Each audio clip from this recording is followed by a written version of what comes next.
Good afternoon. I'm Eula Clark, Mayor of the City of Stuart, for approximately 10 more minutes or so.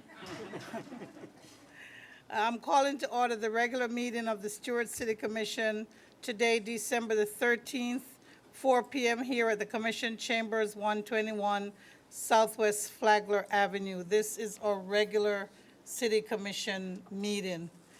Clerk, would you please call the roll?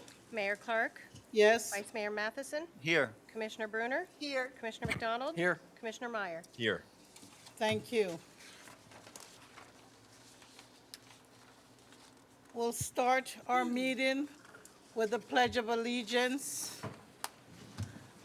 And I'd like it if our police chief would come up with us as we do the Pledge of, and our fire chief also. Come up front with us. You can stand next to me. Thank you. And our mayor has been leading us in the Pledge of Allegiance all year long. Our vice mayor, sorry, our vice mayor. And so if you would have lead us in the Pledge of Allegiance as we think of all the fury and fire and everything that has happened with the tornadoes and all the things that our first responders have to go through, and especially during this holiday season. We just want to bear that in mind as we pledge allegiance to our flag of the United States, led by our Vice Mayor, Merritt Matheson. Thank you, Mayor. I pledge allegiance to the flag of the United States of America and to the republic for which it stands, one nation, under God, indivisible, with liberty and justice for all. Thank you so much. Thank heavens we have an arts moment. It gives us a time to collect ourselves and to get calm. We have an art moment today with none other than Al Hager, who used to be at Stuart Middle School as the music director, and Lindsay Hager and Miss Amy Clark, and they will be performing for us. You can speak before you perform or after you perform. Doesn't matter if you want to say a few words of introduction. Al? We're going to do it afterwards because we're going to make a plug for a concert. Okay, wonderful.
Thank you so much, Flute Renaissance. It's your turn, Lindsay. That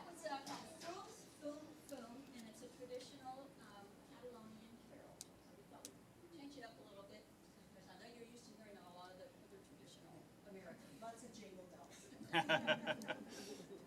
got the consequences. They can't come. If you'd like to speak into the microphone, it might be. Okay. I'll use my first grade. Okay. We actually are performing our flute choir tomorrow at the Cultural Courthouse Center. But since it's a ticketed event, I've been told all the tickets have been taken already, so. It's free, but It's free, but you can see all But kinds you're of not different invited. sizes of flutes. Very nice. Excellent.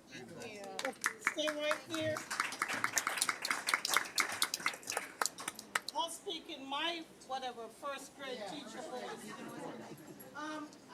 has just been a pleasure for the past 4 years, city manager, 4 or 5 years. We've been doing the arts moment, and it has been so wonderful. I hope that whoever our new mayor is, or whenever we adopt our new calendar for the year, that we'll give these few minutes to the arts moment on the first meeting of the month.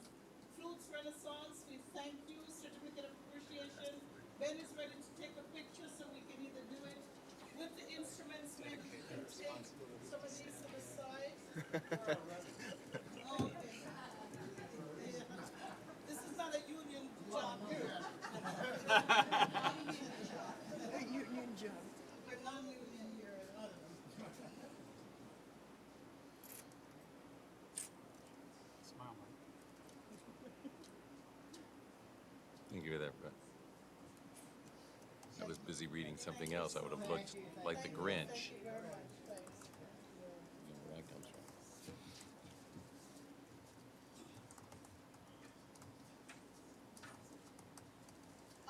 As one of my last duties, I'd like to recognize some people who had helped me way back in May at the May 20th, when we had our first recognition of Florida's Emancipation Day.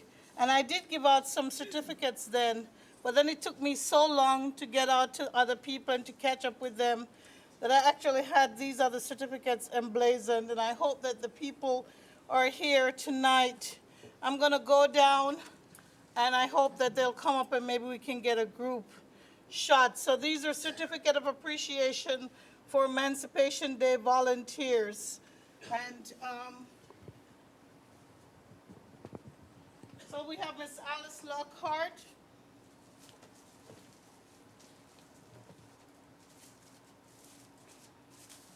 If Ben would like to do an individual with us, and then, actually I have my mayor's sash, I should have, Where is it? You can go get it, Eula. Yeah, you're gonna have to give it to the next person. So. No. This is all a personal design thing, so whoever wants, it's not a city, it's not a city ordained thing. It's a EULA ordained thing. Did I say that?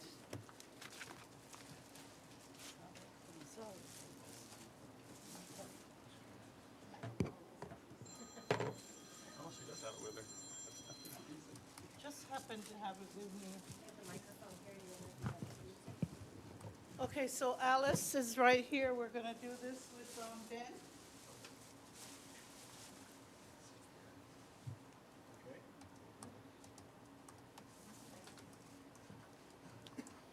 And you're gonna just sit right there. Althea Wiley.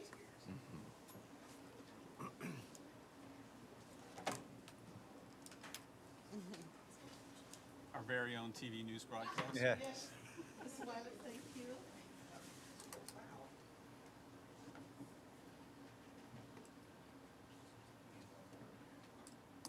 Oh, one more. Thank you. Who's there? Gwendolyn Brinkley? What was that? Who is there one for Jimmy Wilson or 20 Joe? Jimmy Smith is here? And he's even dressed up. Look at him. He's looking fancy. Jimmy Smith. Looking good. Mr. Jimmy Smith, president of the NAACP. Thank you. I'm gonna photobomb.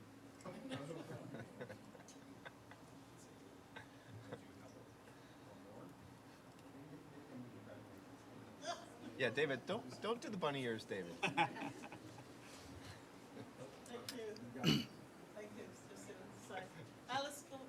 Gwendolyn, who else is here? And Brenda Martinez. I'll just call them out. I don't think they're here. Gwendolyn Brinkley, she's always here, but I know that she's traveling, coming in from work, so that's why she's not here, but she'll probably be here in a few minutes. Miss Thelma Washington, same thing. She's at the daycare.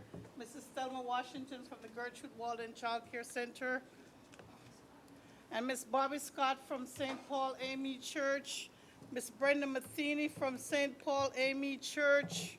And Miss Lisa Matheny from St. Paul AME Church. And so I just want to thank you. Let's do a group thing.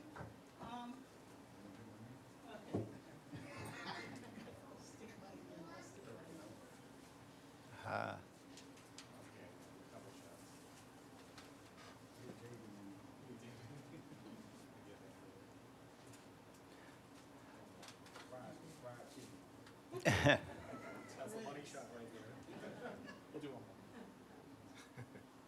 Now, all the volunteers that helped on the first annual Emancipation Day proclamation, we look forward to help on the second annual Okay. Emancipation Day You're proclamation.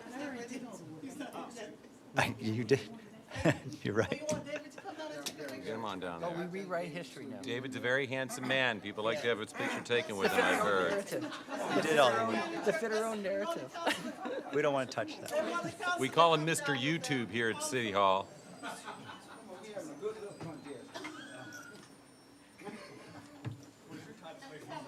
have a musical tie contest. Wow, that is nice. I can't beat that. Thank you. Yeah. Now, y'all tell who looked the best, me and David. Did you ever ask Connie that question we had for you? Not yet, not yet.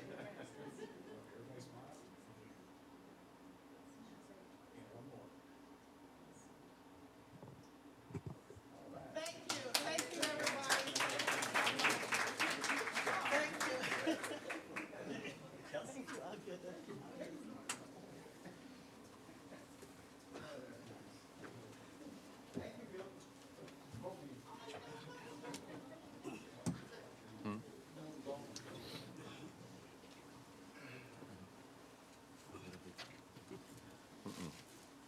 Yeah, no. He stood firm. Mike, are you gonna, not Mike, David, are you gonna turn on your tie or are you gonna do a drum roll? No, I'm done. Okay. Okay. At this time, we're here for our annual reorganization as well as other items on the agenda. I've lost my glasses somewhere. And at this time, we're doing the selection of the mayor and the vice mayor for the year 21, 22? Madam Mayor, Or just 22? before you call the item, as we customarily do, I would like to present you with a gift of our appreciation for your leadership throughout the past year. And thank you for everything you've done as far as I always call it the pomp and circumstance stuff that the mayor is required to do. You did it very eloquently, and we appreciate all that you did for us throughout this past year. Thank you.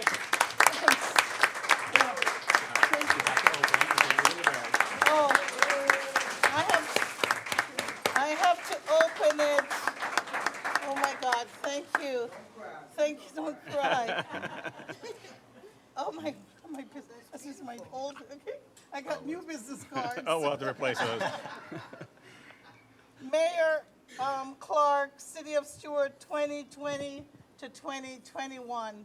Thank you for your faith in me.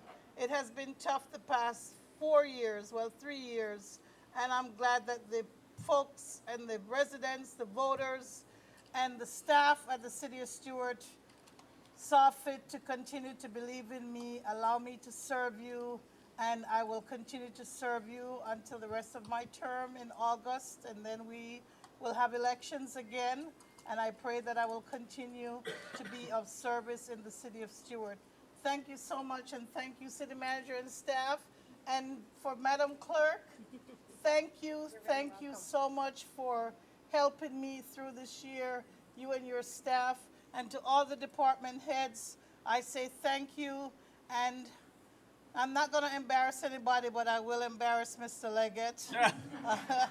Thank you, Mr. Leggett, for responding to all those questions. Bump in the road, bumps everywhere, but we are so glad that Public Works is there. All of our departments are there to help us, and we really, really appreciate it. I have not seen Jolie Baglioli for a little while, but he's here tonight, so he must be bringing a special envelope for me. I don't know. Every time I say someone's on Zoom, that's at least me downstairs. Thank you so much. Thank you very much. Should I hand over to the city attorney to conduct the voting, or we just ask for a motion? It would normally be you calling for a motion for mayor. I'll ask for a motion for someone to please select a new mayor for the city of Stuart. Madam Mayor, I'll move for Mayor Matheson to be mayor. There's been a motion by Commissioner McDonald and a second by Commissioner Mike Meyer. You can't vote no for yourself. Do we want to have an all in favor, or do we want to have a voice vote? Might want a roll call. All in favor. Let's have a roll call. Someone beside me to the left is saying have a roll call. So, Madam Clerk, could you have a roll call, please? Sure. Mayor Matheson? Yes. I don't know who to Yes, call as and vice thank mayor you. now, but Commissioner Clark, Yes. Commissioner Bruner, Yes. Commissioner McDonald, Yes. Commissioner Meyer. Yes. Thank you. Do it. Thank you. Congratulations. I will switch and then let him do the vice mayor. Stand by. Sir? I'll make a quick statement, and then we'll take A break? a 5-minute recess to let staff readjust our seats. As you all know, I come with some technical advantages up here to help me during the meetings. But I'd just like to say I'm truly honored and humbled to serve this community as mayor. It has been nearly 6 years since I decided to get heavily involved in our local government. Then, as it still is now, the driving force behind my decision to serve has been my family and friends throughout this community. Serving as mayor of my hometown, the town that I've chosen to raise a family in, is a duty that I do not take lightly. Moving forward, I will do my best to serve diligently and with integrity as I represent our great city of Stuart. Thank you. We'll take a quick 5-minute recess to readjust our seats up here on the dais. Mr. Mayor, may I make a suggestion? Yes. Since we'll want to switch maybe again for vice mayor, do you want to do the election of vice mayor first and then move seats all at once? Yes, and I do like your suggestion a little better than the city managers. Sorry, David. As mayor, I'll entertain a motion for the new vice mayor of the 2022 year. I make a motion for Troy McDonald to be the vice mayor. We have a motion. We have a motion and a second. Is there any public comment on the motion? Hearing none. Ms. Kindle, will you please call the roll? Commissioner Meyer, Yes. Commissioner Bruner, Yes. Vice Mayor McDonald, Yes. Mayor Matheson, Yes. and Commissioner Clark. Yes. Thank you. Thank you.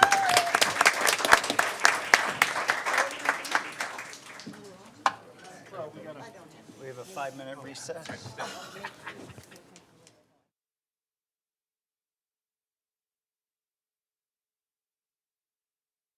I'll get used to it. If everyone could please take your seats, we will resume the meeting. I'd like to congratulate our Vice Mayor, Commissioner Troy McDonald.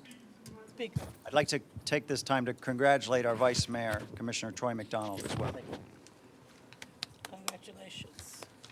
And now we have a presentation by Ms. Jan Faselli of our Employee Spotlight for December 2021. Oh, yeah, I read that. Very good. Mr. Baglioli from Finance Director will be conducting that. Yes, now that you've pulled the cat out of the bag, yes, Jan prepares these for us. HR has implemented a program of selecting certain employees to highlight or put in the spotlight each month. And the random generator picked one of my employees who actually agreed to be spotlighted tonight. That employee being Debbie Smith, who is the payroll specialist for the city. So Jan, puts together this little interview questionnaire with the employee who's in the spotlight, and goes through and tries to profile the employee and their time here at the city. So it's my pleasure to discuss Debbie Smith this evening. Debbie started with the city in March of 2007. She came on with the police as a part-time office assistant in the professional standards unit of the SPD. Now, what's not in this paper is that Debbie actually worked with me then. And so I remember walking out to the lobby, they said, someone's here from the police to talk to you. And I'm like, who's this college kid out here, doing this stuff? And she was just a part-time person collecting data from the police reports and culminating it. And I had to work directly with Debbie back then, all that many years ago, to culminate this data, because I was the money guy and the numbers guy in finance then, and she was the numbers person over at the police. And there's more to come of how we're inextricably connected here. Along with that, then a few years later, she transferred to full-time position in utilities customer service, working with me then as well. So she came into utilities, she was working there, and then I lost utilities and they went over to public works. And shortly after going over there, then she took the position of the business tax specialist and came back to work for me again. We've got this thing going on. So, and then she, has moved on to the payroll specialist now. Debbie is particularly proud of her accomplishment of Employee of the Year runner-up and recognition from then Director Dave Peters. We all remember Dave Peters. If Dave gave you recognition, it must have been good, right? You had to earn it if it came from Dave Peters. And for many years of working on the sewer expansion program. So we talk about, who works on it now and what the accolades are today, but it really goes back that far that Debbie had kind of started on doing that and signing people up, working on the surveys. I think you actually went to the Lyric Theater, right, during those meetings? Yes. So Debbie was at the Lyric Theater, working with the people, taking the surveys. Can we get 51% of the neighborhood to sign up for the plan? All that. Come to find out, Debbie and I are actually linked even further back than just working for me on 3 different occasions. I've said many times I grew up out in Belglade, and you ever have that guy that always had the girlfriend that you never met, so you thought it was fake? So I'm going to tell that story. So there was a guy that I went to school with, and every function that would come up, they're like, man, who are you taking the thing? He's like, oh, I'm going to go spend the weekend with my girlfriend. I'm like, who are you dating? He's like, oh, you wouldn't know her. She lives over in West Palm. And so it was the fake girlfriend for many, many years. And we thought the guy was just making it all up. Come to find out, Debbie Smith is the girlfriend from West Palm that was dating my classmate. So we found that out. We started talking about exchanging stuff. Debbie and I clicked. She has a very wicked sense of humor. If she doesn't work out here at the city, she could do stand-up comedy, I'm sure, somewhere.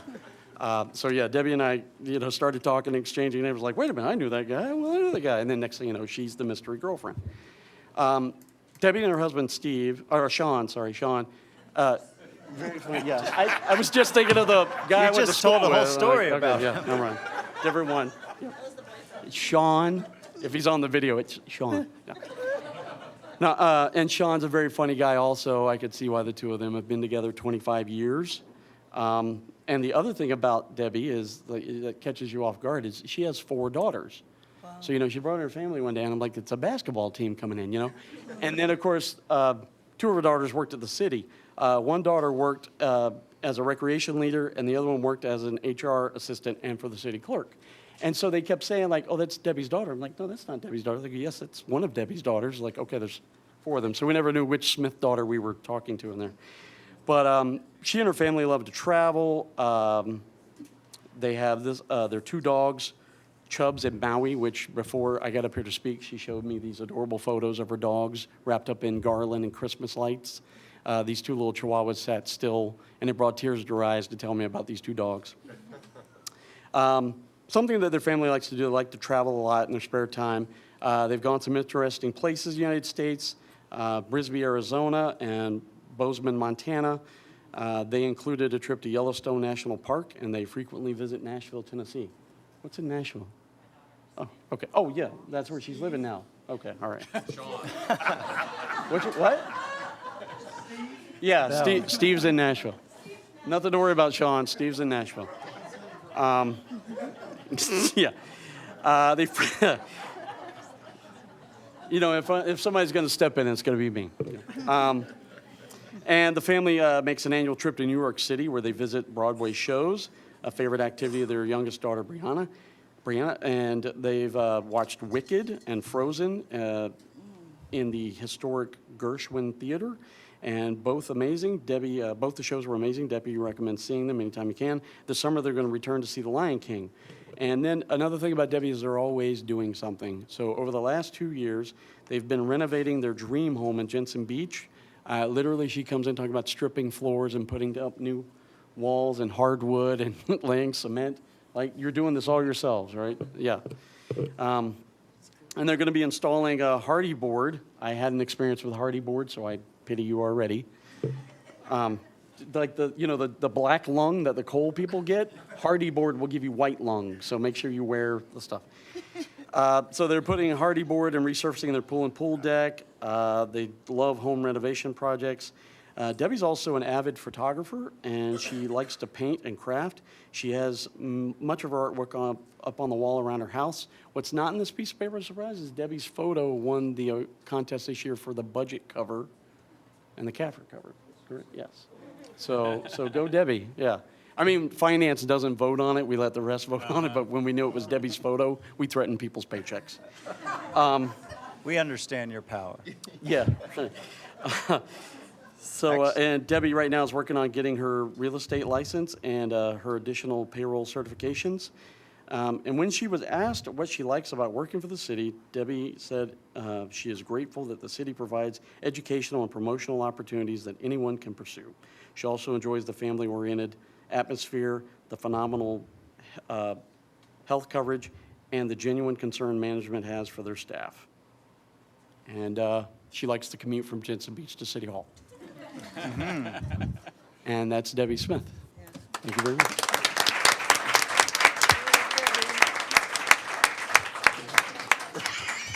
Thank you, Ms. Smith. We are lucky to have you as an employee here, and Mr. Baglioli, that was an excellent employee spotlight. You stayed on track most of the time. And if you please take a quick picture with me.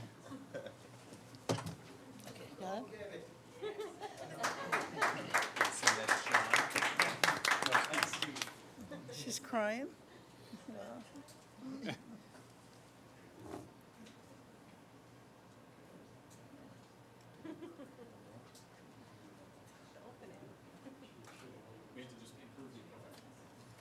There we go. Take a picture with it open.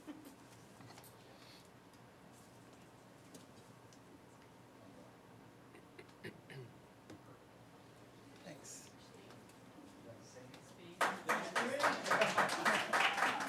Joel said it all.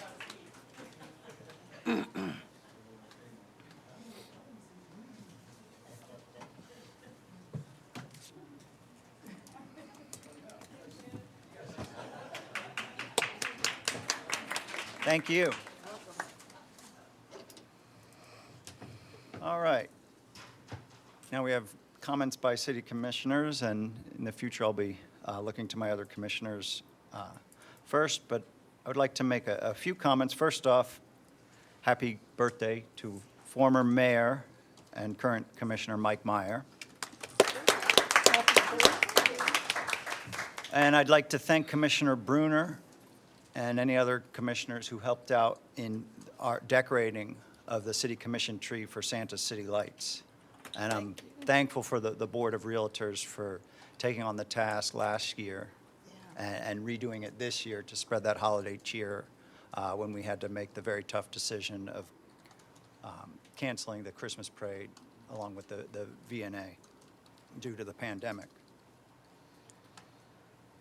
For a few housekeeping items, during my term as mayor, I ask that everyone have patience as I adapt to my new role. Members of the public and dignitaries that may be in our chambers, please be aware that I may not see you, and if I miss something, please don't take it as an offense. Moving forward, I will have our city clerk call names for public comment and monitor speaking times. To my fellow commissioners, I will do my best to recognize your desire to speak. But again, don't hesitate to wave or make some large motions to catch my eyes.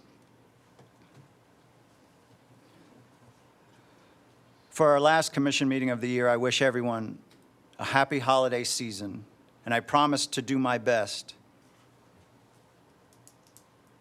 as the first and best blind mayor the city of Stuart has ever had.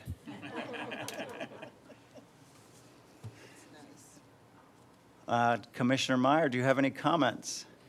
I sure do. I just wanted to say, Mr. Mayor, it's wonderful to be able to address you as mayor. I know I can speak on behalf of my colleagues on this board, staff, and our residents, our city residents, that we are all so proud of you and proud to have you in this seat. I remember a little bit of anxiety you'll feel, but I know you'll do a great job. We all have the utmost faith in you. You've already demonstrated what a leader you can be, and so I know you'll serve us well. If there was any doubt in anyone's mind that you might not be ready for this, I think you've proven that you are absolutely ready for this. So congratulations. Look forward to serving under you this year, and have a Merry Christmas to all. Happy New Year. Awesome. Thank you. Awesome. Any comments, Commissioner Bruner? Yeah, everything he said is true. But I just wanted to, our Christmas parade was so wonderful. All the people that participated, I've never seen so many children. And coming home in my car, wiggling around Stuart to get off of East Ocean, the cars were everywhere. It was amazing. In people's yards, all the back roads. I mean, I've never seen that many cars parked and wanting to go to the parade, no matter how they got there. And oh wow, that was amazing. I hope it continues like that, but we're going to have to get a parking lot. I really believe a big parking lot someday. And the lighting the trees, decorating and lighting the trees was really nice. I haven't gone back to see them at night, and I'm looking forward to do that. And, 2021 is almost gone. These last couple years has been really rough on year and a half with COVID on everyone. And did we ever think this would be something we'd have to deal with? Never in a million years would I ever thought this. And a lot of stuff at this city has grown. This is a beautiful town. We have staff. I can't thank staff enough. I'm looking forward to see what staff and all of us are going to do in 2022. And I am so proud to sit here and you be my mayor. Thank you. Thank you. Thank you. Commissioner Clark. Thank you. Thank you so much. First, congratulations again to both you and to Vice Mayor McDonald. Thank you so much. And as Commissioner Bruner said of the comments by Commissioner Meyer, ditto, ditto, ditto. And you are really a son of the soil and a son of the river, actually, son of the waters. And we just look forward to all the things that you'll be doing. I want to wish everyone happy holidays and to thank all of our staff for all the work that they've done all through COVID. If you ever ask for any statistics, even though we don't want to give anybody's health information away, our staff has remained solid here at the City of Stuart, whether they became ill or whatever was going on with their family. They never failed a day. We kept our garbage up. We kept our paychecks going, everything going. So I just want to especially thank our city manager. I want to thank our city attorney who's been through 1 or 2 years of lots of lawsuits, and I just want to thank them so much, and to thank all of our department heads and all of our staff from top to bottom. You make the city of Stuart, and you make it work, and I want to thank you guys. There's been tremendous work that has happened in public works. The department has shifted into different categories, and they're working very hard on water, on sewer, on all the things that they've been doing, and it's just amazing what we have coming up in our city of Stuart, so I really, really appreciate that. I just want to thank our trolley drivers for the things that they do to help our city literally move forward, and to encourage others to still come downtown, even when traffic might be a little bit bogged up, and they know that they can look forward to the trolley. I used the trolley this weekend. We had an Advent prayer walk, and I'm so thankful to Gary Zingo and to all the others who are out there all the time working on the trolleys and doing their very, very best. And I think we have 3 drivers now, but they are just so wonderful. I just want to thank them. I just want to thank our police chief. Chief, not just for fighting crime, but he served with me last Monday night on the National Association of Mental Illness And he needs it. town hall meeting. What was that? I just commented how he needs it. Oh, okay, oh, sorry. We all need some mental health, that's why he was there. And Chief it was just so awesome to see Chief there. There were judges there, there were doctors, everybody, because our community has a lot of issues going on during COVID. And I want to thank you for sitting on that panel with me, and I really appreciate your service to our community, Chief. Thank you, thank you.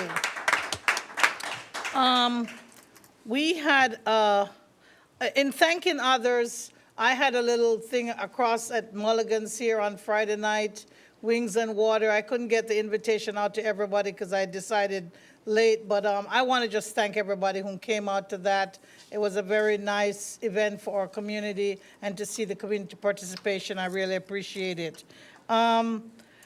I went up to Fort Pierce. I don't know if I talked about this since I last went up there, to a field trip on the CRA. And I know I've asked some people, I hope that they'll be here to comment during public comments on some things that are going on at that time. And this is my last time as mayor, as I said, but somebody contacted me recently and said, Ms. Clark, because of the things that you've been doing, I sent in some information about the city of Stuart, and they sent a plaque to you as mayor. So I believe that they're here tonight. So whenever we get to public comment, I hope that they'll come up and explain how that process went. And I really appreciate the fact that somebody noticed what I was doing and reaching out to different areas of the community. So I just want to thank everybody for putting up with me, and I just look forward to all the wonderful things Merit is going to do. So thank you so much. Well, thank you, Commissioner Clark, and thank you for the past year of your service and leadership in the city. Vice Mayor McDonald, any comments? Good afternoon, everyone, and Merry Christmas and Happy New Year, Happy Hanukkah. First of all, just one quick little housekeeping item. I did receive an email from a resident over on 10th Street regarding speed humps.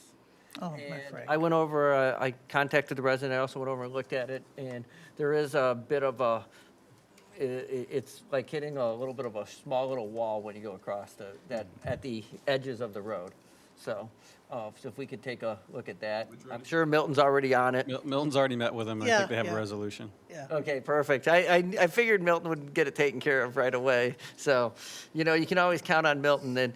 And not only can you count on Milton, but you can count on Tim and Jim and all of our department heads. And, there's so many employees that the city has, so many that I wish I knew everybody's names, but I don't. I don't know every employee, but there's so many employees that make sure everything's done. And I think everybody's expressed that gratitude.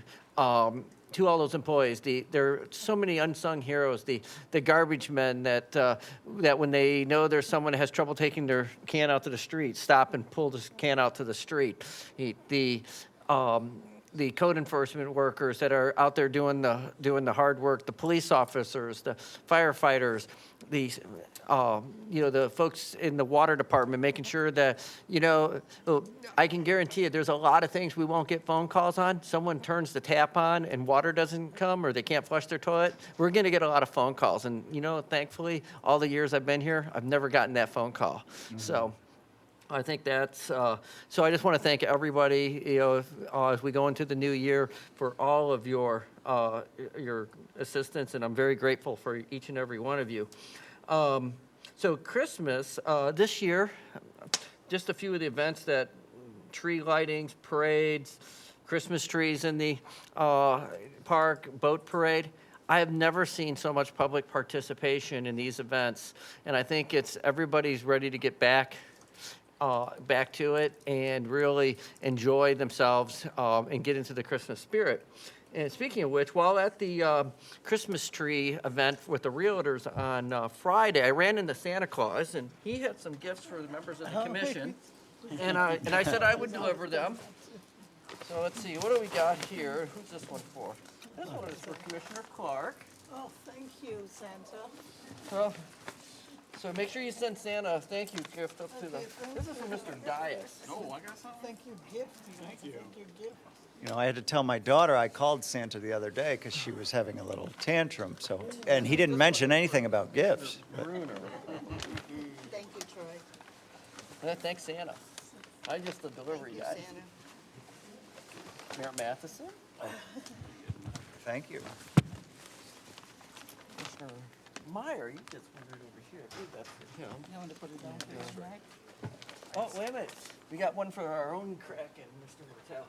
Thank you. They like you, Mike. They like I got some mascara. Is there coal in there? It's not mascara. Is it mascara? No. Chief, You don't need one. Anyways, thank you. Love serving with every one of you. Love serving our community. And thank each and every one of you tonight. So, Thank you for your comments. you. And thank you. Please express my thanks to Mr. Claus and Mrs. Claus. Mrs. Claus. I'll make sure I send them a note. Yeah, thanks. Moving on to our city manager. And rumor has it Milton fixed the speed bump before the resident even hit the send button on the email. Oh, yeah. But if he has any comments or updates? No comments, sir. All right, thank you. We all have an agenda before us. I'll move approval. We have Second. Thank you. We have a motion for approval by Commissioner Meyer and a second by Commissioner Clark. Is there any public comment on approval of the agenda? Hearing none. Can I have an all in favor? Aye. Aye. Aye. Any opposed? Motion passes unanimously. Comments from the public for 3 minutes. Please remember our civility clause. Ms. Clerk, I'll take care of that. do we have any public comments? We do. Thank you. The first speaker is Barbara Grass. Ms. Rass, happy holidays. Miss Grass.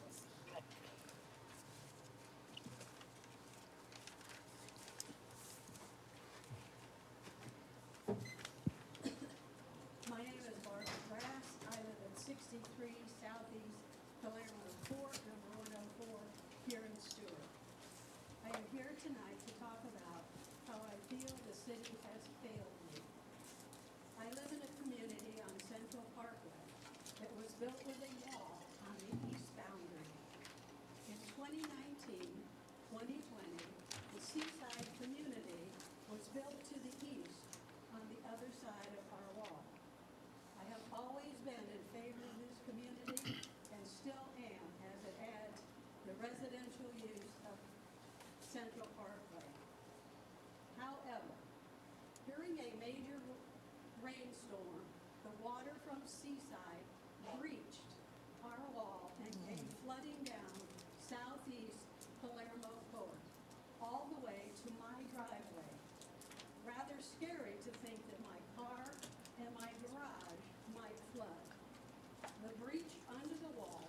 was filled with sand. But that did not fix the issue, because again, in July 2021, the wall was breached again, and floodwaters came into the property of Villa Bella. So what has happened since? A lot of finger pointing in both directions. The city, Seaside, and Villa Bella. No one taking the responsibility for the hole in the wall. And probably of more floodwaters coming my way the next heavy rain. I started calling the city on August the 19th. Yes, August, and this is December. Only to be told they would look into it. Perhaps even to be able to hold up the final CO for Seaside until the issue was resolved.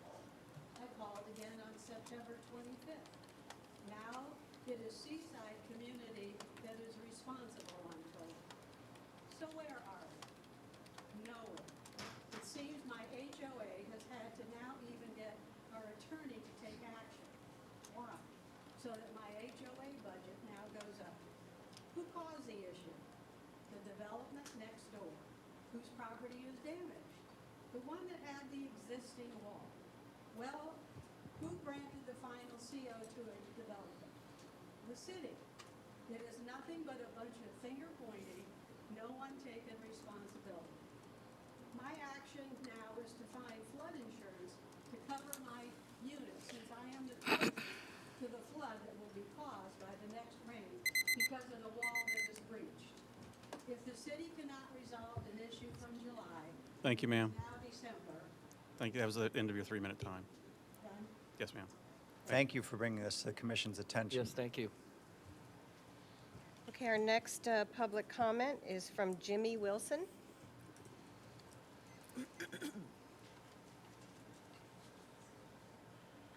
Mr. Wilson, good evening. Happy holidays.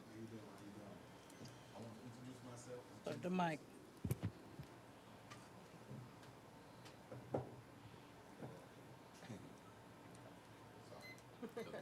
You can hold it. I don't think it's on. Is it on? I don't know if Come on, Tim, we're going to turn on? We'll change out the batteries real quick. Not at all. That was good. No, we'll reclaim your time, don't worry. Yay, I like that.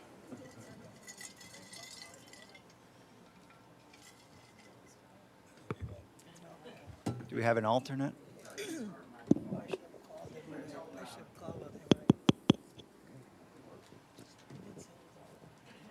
Good evening, good evening. Much I'm a better. Residents of East Stuart community. I'm born and raised here in Martin County. I'm 51 years old. I lived here all my life. And just a few weeks ago, I went to the CR on Fort Pierce. And when I went there, I just want to give you a little background. I was one of the ones, talk a little. I was one of the residents that used to say, oh, the city don't want to hear, the city don't want the city. And once I stopped saying that and put forth the same effort that I put forth in when I coach. I'm a coach, and I've been coaching in the East Stuart community for over 20 years.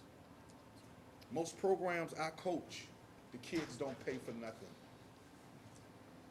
Because that's less that the parents has to worry about.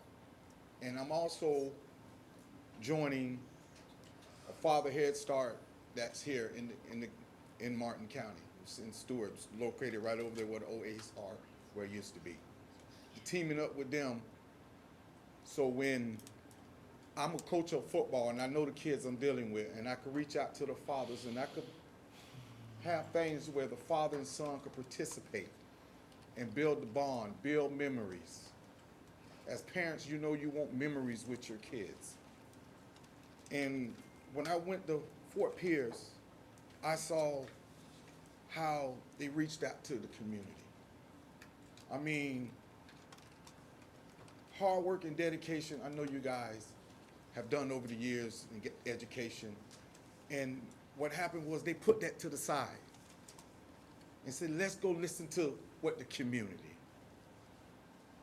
And someone like me who usually sits in the back stood up and said something, and their voice was heard, and things are changing down there, which motivated me to be the person to say, man, you're already doing something in your community positive, so stand up and let them know that they do have somebody inside the community who's willing to do his part and is doing his part. And I do apologize for all the negative things I've said over the years. I'm not gonna get into that, but I'm pretty sure they can go far and left. And I'm willing to do my part to come together and work with who I need to make sure the kids in the community, because most of the time I did it all by myself with who I knew as friends, because I've been doing it for over 20 years. One year I had a basketball team. I know some might have heard, Stuart Hornets. All the way from 4th grade to 8th grade. I was the only coach. Oh, sorry. I was the only coach. Thank you, Mr. Wilson. 9 o'clock in the morning to 6 o'clock in the afternoon. All right, thank y'all. Thank you so much for your comments. Thank you for your efforts. Great Our guy. third public comment is from Althea Wiley.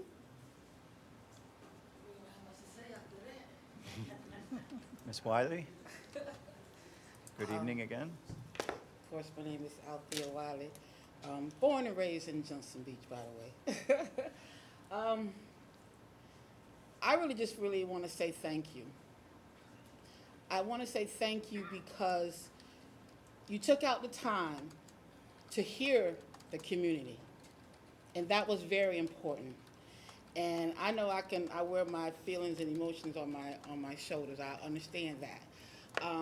But on the bus with the mayor and the city manager and the residents, on that bus we were just people. No titles, we were just people having regular conversations. And I want to back up because at the last meeting, which led to, I believe, the reason why we went to Fort Pierce was at the redevelopment. And I believe I texted Mayor and said, that was one of the best meetings that I've been to. That was actually, you got to understand the purpose and the mission behind it. Because if you wanted to understand, it was made plain and simple for you to understand. And you took it a step further by having a field trip up to another community to show what can happen when you work together. Everyone is not going to agree, I understand that. But at least you can make it plain so that you can understand. And once you understand something, you're either going to get on board or you're not. It's just plain and simple. But first comes an understanding. And the more you work with the community so that they can understand, not that you're trying to take it away from them, but we're trying to give you an opportunity to just have more. And this is the way this is the way you can go about doing it. And for Jimmy, I'm so proud of him coming up here and apologizing. Because it takes a man to do that. It really does. And a lot of things happen because we don't understand. We do not understand. So we can work together to continue to make Stuart and Martin County a better place when we continue to work together. So thank you all for your part, and thank you for your part, son. Thank you, Ms. Wiley. We appreciate your comments. Next is Jimmy Smith. Mr. Smith? Thank you, Mr. Smith. Your time is up. Oh. Oh, that was all right. Thank you, first of all. I want to say, being the president of NAACP of Martin County, first vice president for 9 years, president for 7, going on 8. I first of all want to say I prayed, being a man of God, minister, Pentecostal Church of God in Christ. I prayed when I first took office that, Lord, you would guide, give me the wisdom how to lead some of your people in this city, how to work along with the leaders of this city, listen to all the ins and outs. And I ask God that, will he give me that wisdom how to work with leaders in this city.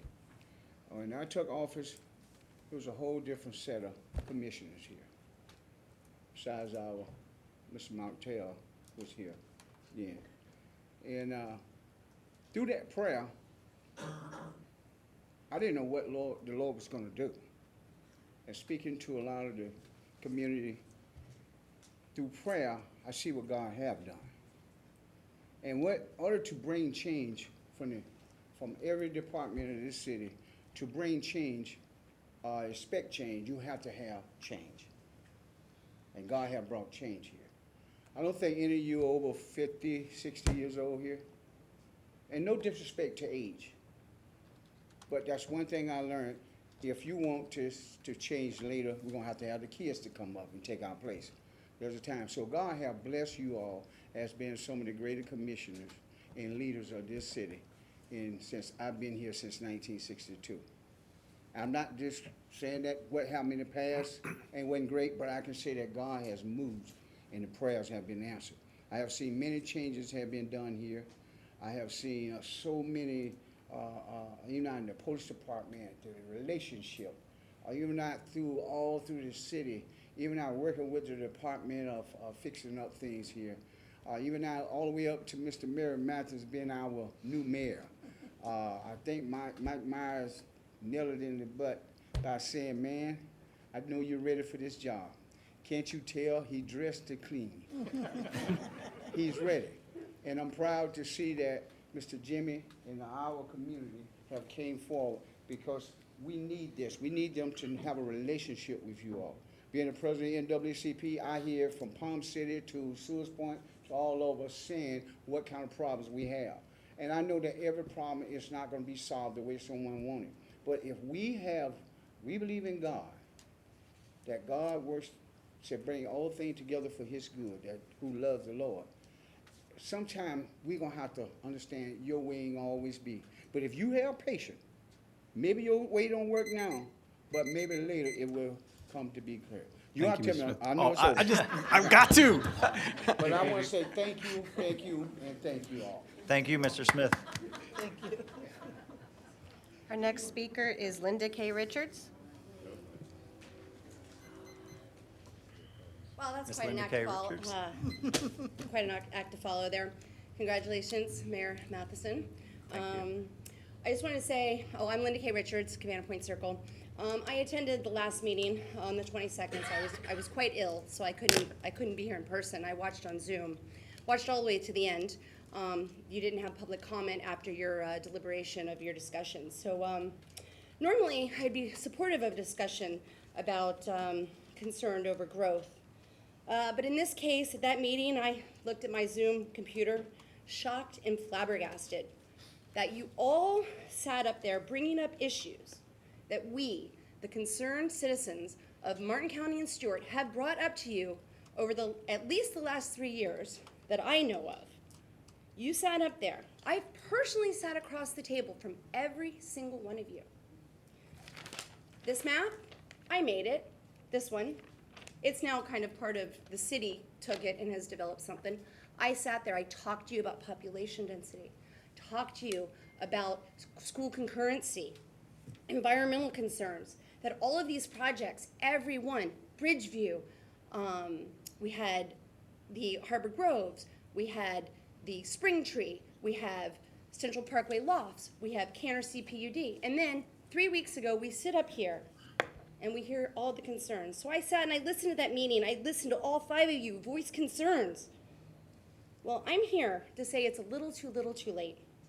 And I wanted to be on public record that you all knew, because I told you, I sent you emails, I talked about the fact by 2025 you're gonna exceed your population that's in your ear by 42%. I told you guys all of this, yet every single one of you approved and approved and approved.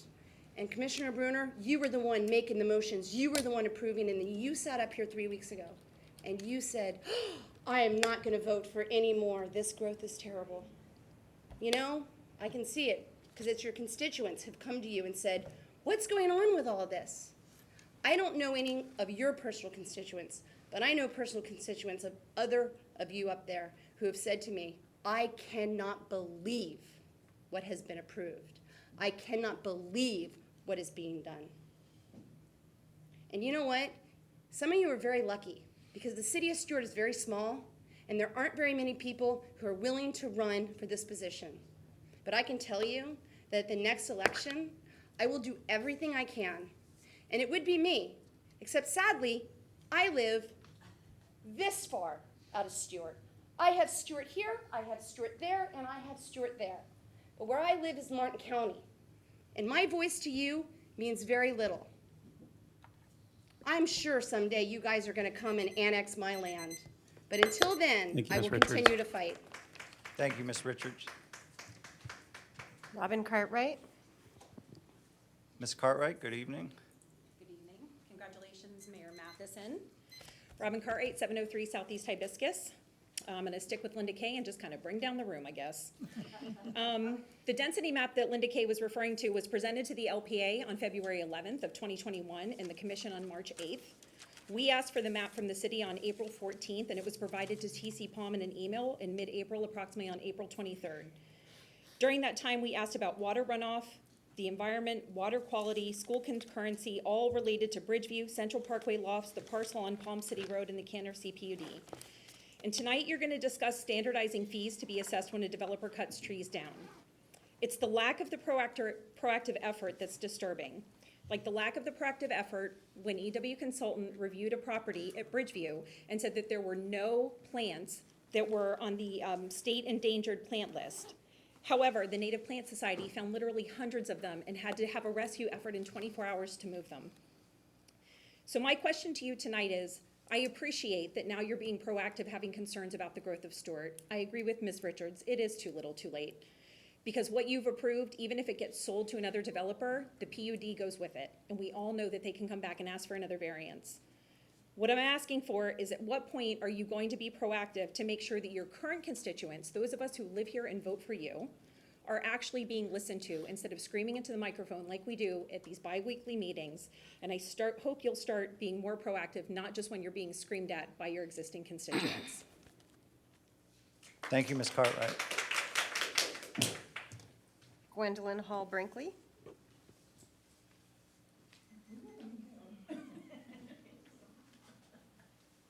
Ms. Brinkley, good evening. Good evening, and congratulations, Mayor.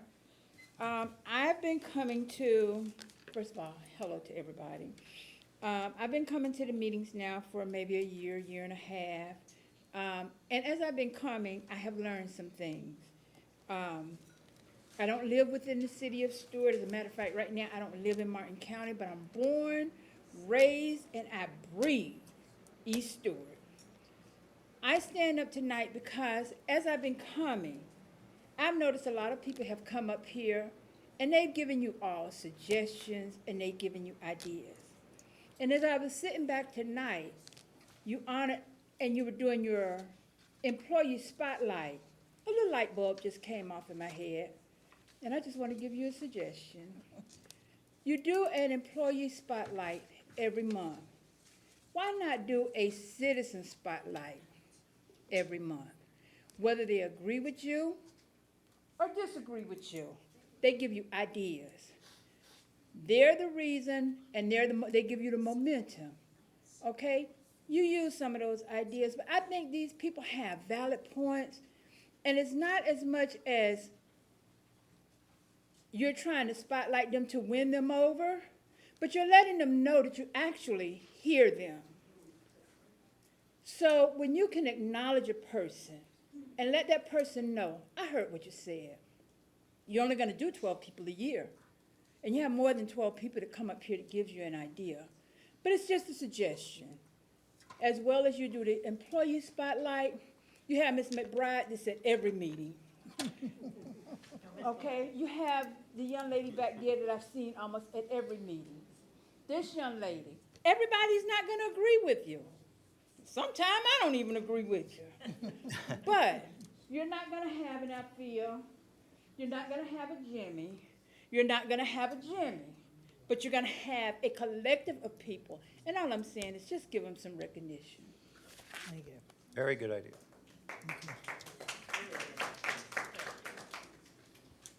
Our next speaker is Reginald Mitchell.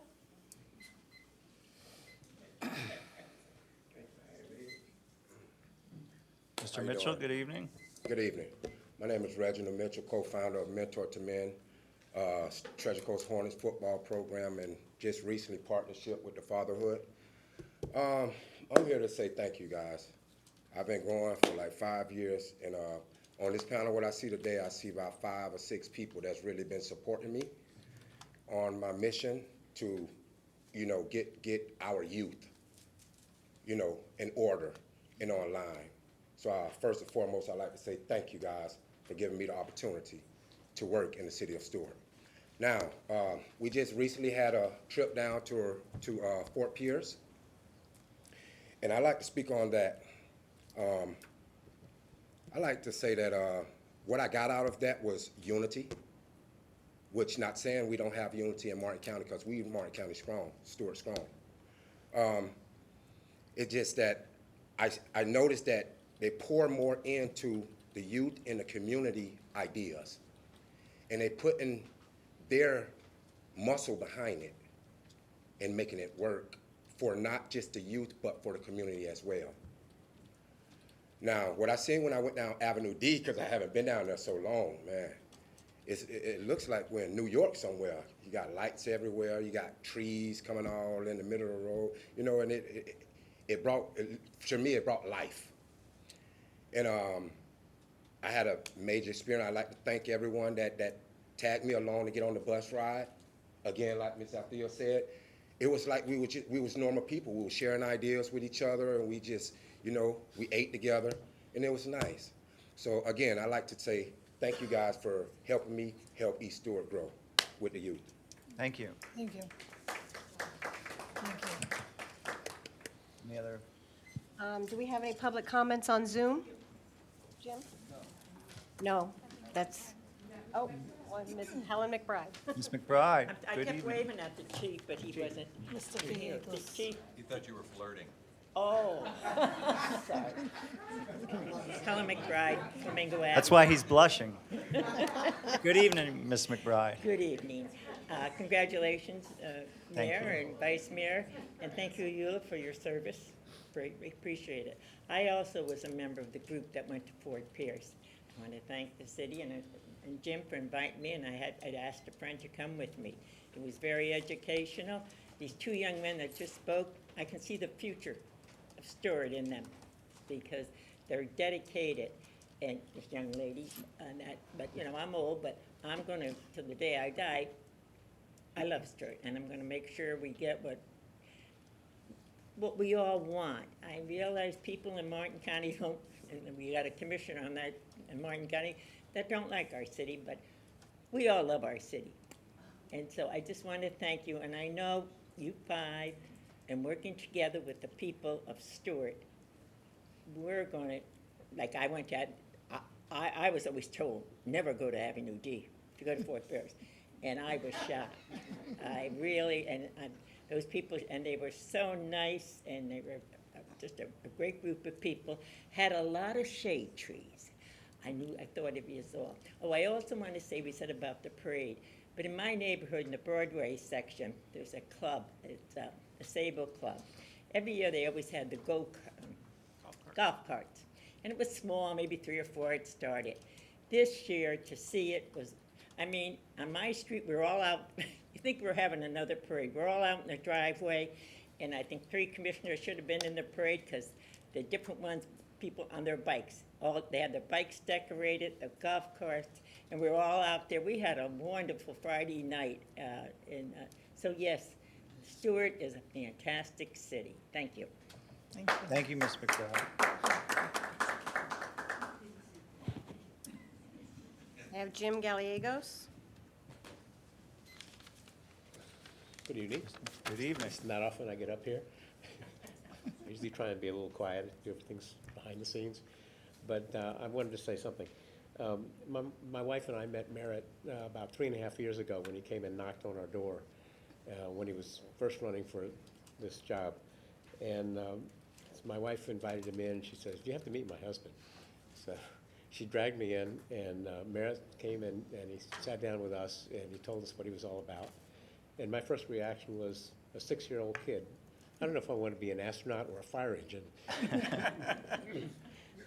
But, my wife was so impressed, she wrote him a check and sent him on his way. And then I heard that he was running against a commissioner who was very popular, had been around a long time. I think his name was McDonald, I think. And I said, oh my gosh, I better help this guy. So we kind of latched on to Merritt, and we started helping him, putting out signs and whatnot, and helping him any way that we could. And it got to be a lot of fun. We built a relationship between him and his family and my family, which was been kind of nice. And if anybody wants to know why our newly minted mayor is here and why he ran for a second term, the answers are pretty actually clear. Merritt's passionate, and I wanted everybody to know that. His first love is his family, his beautiful family. Chelsea and the 2 daughters are just fabulous people, but they're his first love. His second love is the city. And Merritt's passionate about the people he calls his constituency, and he's always involved in whatever the city's doing. I see him in East Stuart, I see him doing parades, I see him doing whatever he can to be involved in the city, not just sitting up there as a commissioner or, in this case, a mayor. And he cares deeply about the people who elected him, and even those that did not elect him. He knows that in order to get anything done, you have to be able to work with both sides of the aisle. And he's done that, and I've watched him do it, and I've watched him grow as a result of that. He cares about the quality of life here in Stuart. He cares about the river and the clean water, and he's worked very hard as the point man for the city commission on issues that have to do with water, working with South Florida Water Management District and the Corps, and he's involved with them to the extent that he actually has a voice and influence over them. He communicates with them, I think sometimes almost daily, and he keeps up with all of the issues that have to do with it, the things that affect our estuary. And I think that's, he's to be commended for that. And he cares about the development of Stuart, too. I listen to people who don't agree with what the city is doing, but I also understand that, and I think most of us do. Thank you, the Mr. state Gallegos. has stripped away many of the powers that the city, has, and as a result of that, they don't understand Thank you, all sir. of the things that have to do with it. Oh, thank you. Thank you. Thank you, Mr. Gallegos. Excellent work. Thank you. I knew the mayor wasn't going to stop you. That is why I passed the power on, Mr. Manager. I have a Craig McCarty. I'm not sure if he's still I think he in the had to room. leave. Yeah, Unless I the did see chief him. can check if he's Craig outside. I McCarty? don't know. Okay, oh, he left He it. just Okay, wanted to he call had his leave. name, just He had in to case. leave, okay. Okay. Well, then I have Tom Campenny. Sorry. Thank you, Karen. Good evening, Since Mr. Campani. Since we're all like giving each other pats on the back, I think it's a good idea, because I know all of you very well. My first experience with the city of Stuart was Eula, because we were office mates. And she really introduced me to a lot of people and encouraged me. And so, even when I disagree with you, I never doubt that you have the city in your best interest. Troy, same thing.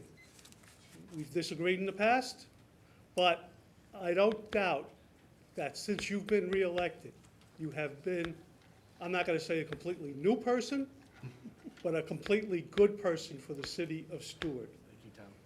Becky, when you started to run, you and I, one day, we walked from the 10th Street, the backpacks, we did, and we walked over into the river kids and the river, and I saw right then and there that your heart was in the right place. Again, I don't always agree with you, but I believe your heart in the right place. Mike, when I first met you, you were looking to get a lease. You, Micah, and Jackie, and I said, these kids will never make it. But I was wrong. and you have proved yourself to be a very thoughtful, and even I disagree with you at times, and we've discussed the disagreements. But I even think that you've been a very thoughtful commissioner. And Merritt, I mean, when you first started to run, I mean, I appointed you to the LPA, and I said, this is a guy who really cares about the city. And besides, he's got the whole package, beautiful wife. At that time, you only had one child. Got lucky. And you really did get lucky. But again, I think you've done a very good job as a commissioner. So while we're patting each other on the back, forget David.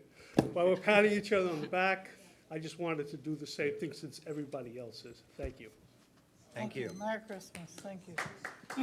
And do we have Karen Hall?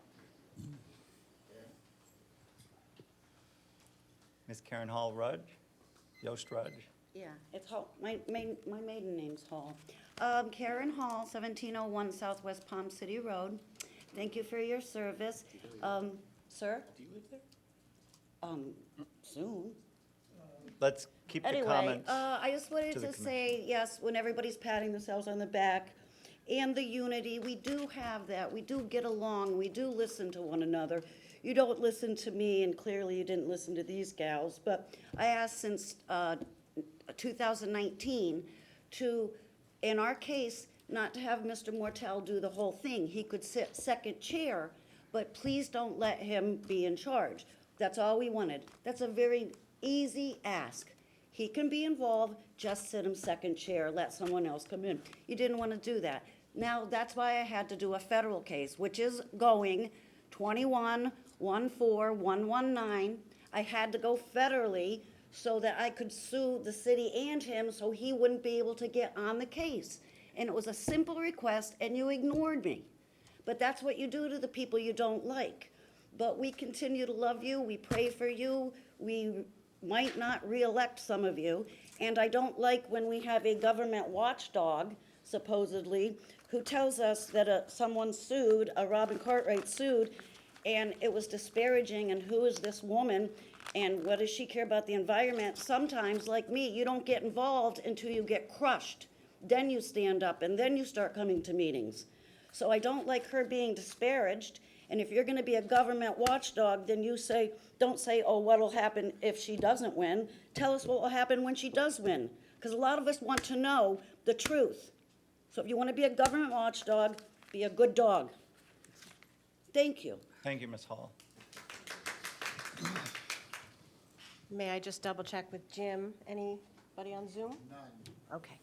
We're all finished with public comments. Mr. Mayor, before you go on with the public comments, if you don't mind, I'd just like to say thank you to Mr. Jim Kralski, who really did the follow-up work for that Fort Pierce. So thank you, Mr. Jim Kralski. Thank you so much. Yes, thank you. And before we move on to the consent calendar, I'd like to just remind everyone in the room that over the next few months, especially during the month of January, the city's going to be pushing our residential tree program, especially in East Stuart. We hope to be installing upwards, hopefully, of 50 30-gallon or so trees throughout East Stuart to provide shade and aesthetic value to the entire community. So please help spread the word of that program. Reach out to me or any of the other commissioners or our staff. We need to find locations for those trees. So thank you. And moving on, fellow commissioners, before us we have the consent calendar. Has anyone had a chance to review it? Move for approval to consent calendar. Second. We have a motion and a second for approval of the consent calendar. Is there any public comment on the motion? Hearing none. Ms. Kindle, will you please call the roll on the motion to approve the consent calendar? Commissioner Clark? Yes? Commissioner Bruner? Yes. Vice Mayor McDonald? Yes. Commissioner Meyer? Yes. Mayor Matheson? Yes. All right, item number 9 in commission action is Savannah Place Apartments, RPUD, minor amendment. This is quasi judicial, and I'll have Mr. Mortel read the item. This is resolution number 123-2021, a resolution of the City Commission of the City of Stuart, Florida, approving a minor amendment to the Savannah Place Apartments residential planned unit development on property located on the north side of the intersection of Northeast Savannah Road and Northeast Baker Road, west of the Hope Center for Autism and south of Jensen Park Estates, both in unincorporated Martin County, thereby amending the development conditions, providing an effective date, and for other purposes. I believe Kevin's handling the matter. All right, even though this is as a minor amendment, it is quasi judicial. Do the commissioners have any ex parte communication to disclose? I have none since the last meeting, and I'm here with an open mind. Commissioner Meyer? I've spoken with staff, and I'm here with an open mind. Commissioner Bruner? I haven't had any contact with anyone, and I'm here with an open mind. No ex parte communication. I'm here with an open mind. And I have only spoken to staff, and I'm here with an open mind.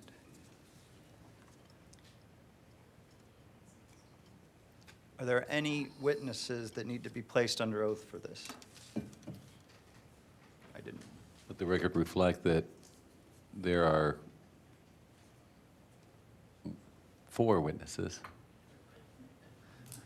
being sworn. If you could please raise your right hand. Do you swear to tell the truth, the whole truth, and nothing but the truth, to help you God? Let the record reflect that they all testified affirmatively. And when you go to the dais to testify, if you could remember that you're under oath, and please state your name for the record. Thank you. Will the Development Department please provide a brief summary of the agenda item, including the location, size of the property, current zoning, and list the applicant's request to deviate from the land use development regulations, please. Thank you, Mayor. Tom Reed, Senior Planner, for the record.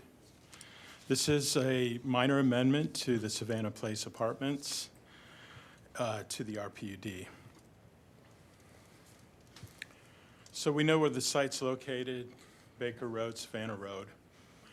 The landscape buffer, you can see here in green, was approved to go on the Helping People Succeed's property. So tonight we're proposing to delete condition number 41. Suzanne Hutchison, Director of Helping People Succeed, has let the developer know that she does not want the trees there. She has a better use for the property, and that's what staff was directed to do. Thank you, Mr. Reitz. You can see the location of the buffer in relation to the apartments and the existing building. Basically, there are 5 oak trees with undercover, understory, and shrubs. And that completes staff's presentation. Thank you, Tom. Thank you, Mr. Reitz. Thank you. Terry McCarthy representing the applicant. Michael Summers is here tonight. Susie Hutchinson is here tonight.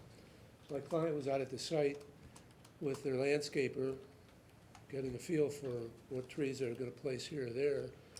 Susie was also there and said, gee, do we really have to put these trees here? I have a much better use for this property. That's why we find ourselves here tonight.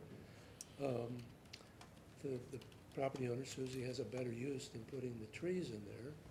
My client is simply acceding to her wishes. Haven't answered any questions you may have, but it was kind of one neighbor requesting another neighbor to get off their property. Do any of my fellow commissioners have any questions for the applicant? Commissioner McDonald? Terry, I wasn't here when this was approved, so just to make sure I understand this correctly, when this was initially approved, at the time, I guess maybe it was a request of Helping People Succeed to have the landscape buffer and to put it On their property. That's correct. Okay, and so for whatever reason, that has changed, and so we're just requesting an amendment. Are you able to put any type of landscape buffer? Because it looks like the pavement goes up, right up to the, Yeah, no, it was originally intended, the Helping People Succeed asked for the buffer. They knew it was going to be on their property. Now, in retrospect, they've said, we got a much better use for this than trees. Okay, thank you. I just wanted to make sure I understood the background. Thank you. Commissioner Meyer? Thank you, Mayor. Is there any room to put those trees back on your property? Not that I'm aware of, not that I'm aware of. Not that you might have better. Well, not just the trees. There's live oak and there's stopper and cordgrass and the landscaping plan. So my name's Michael Summers. I run Grand Peaks Properties in the southeast United States. We purchased this property once it had already obtained these development approvals. Kennedy Homes had previously been before the commission years earlier. We essentially bought an exact recipe. I've done everything I can with Kevin, Tom, to build to that exact recipe. Brought 3 landscapers, 3 folks in my general contractor shop out there, prepared to do the work for Susie and her organization. Pretty quickly, it seemed like they wanted to be able to maintain the land elsewhere. We will have proper and appropriate landscaping along the perimeter of our property as previously approved. And as soon as she said she didn't actually want this, I said, well, I'm required by an ordinance to put these here before I can begin vertical construction of our buildings.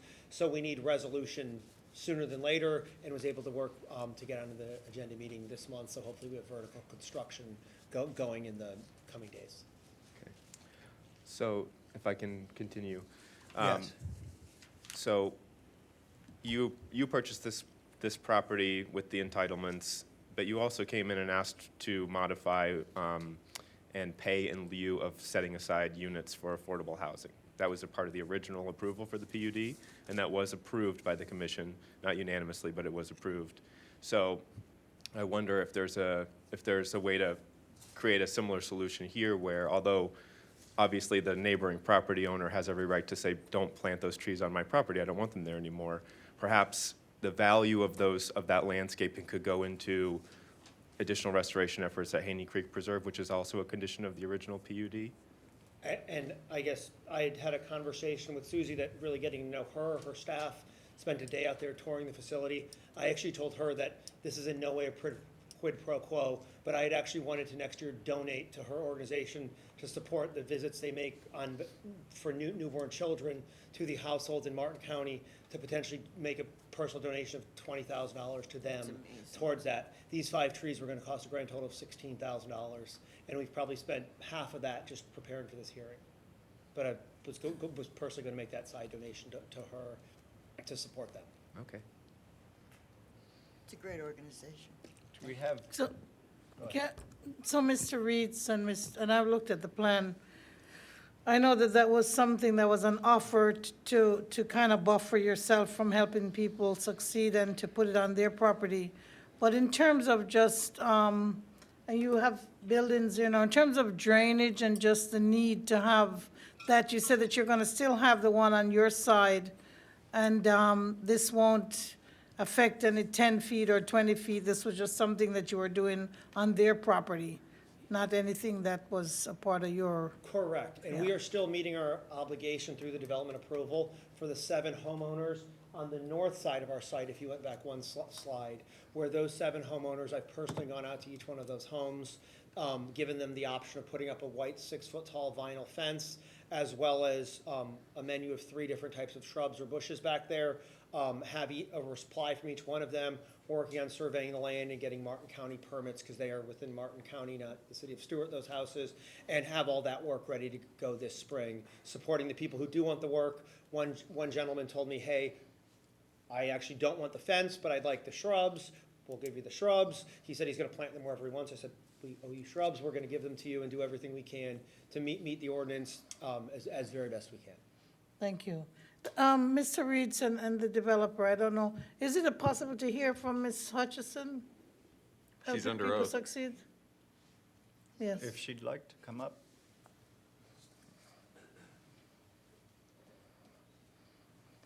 Ms. Hutchinson, good evening. Good evening and welcome, Mr. Mayor. Thank you. Suzanne Hutchison officially. I'm the CEO of Helping People Succeed.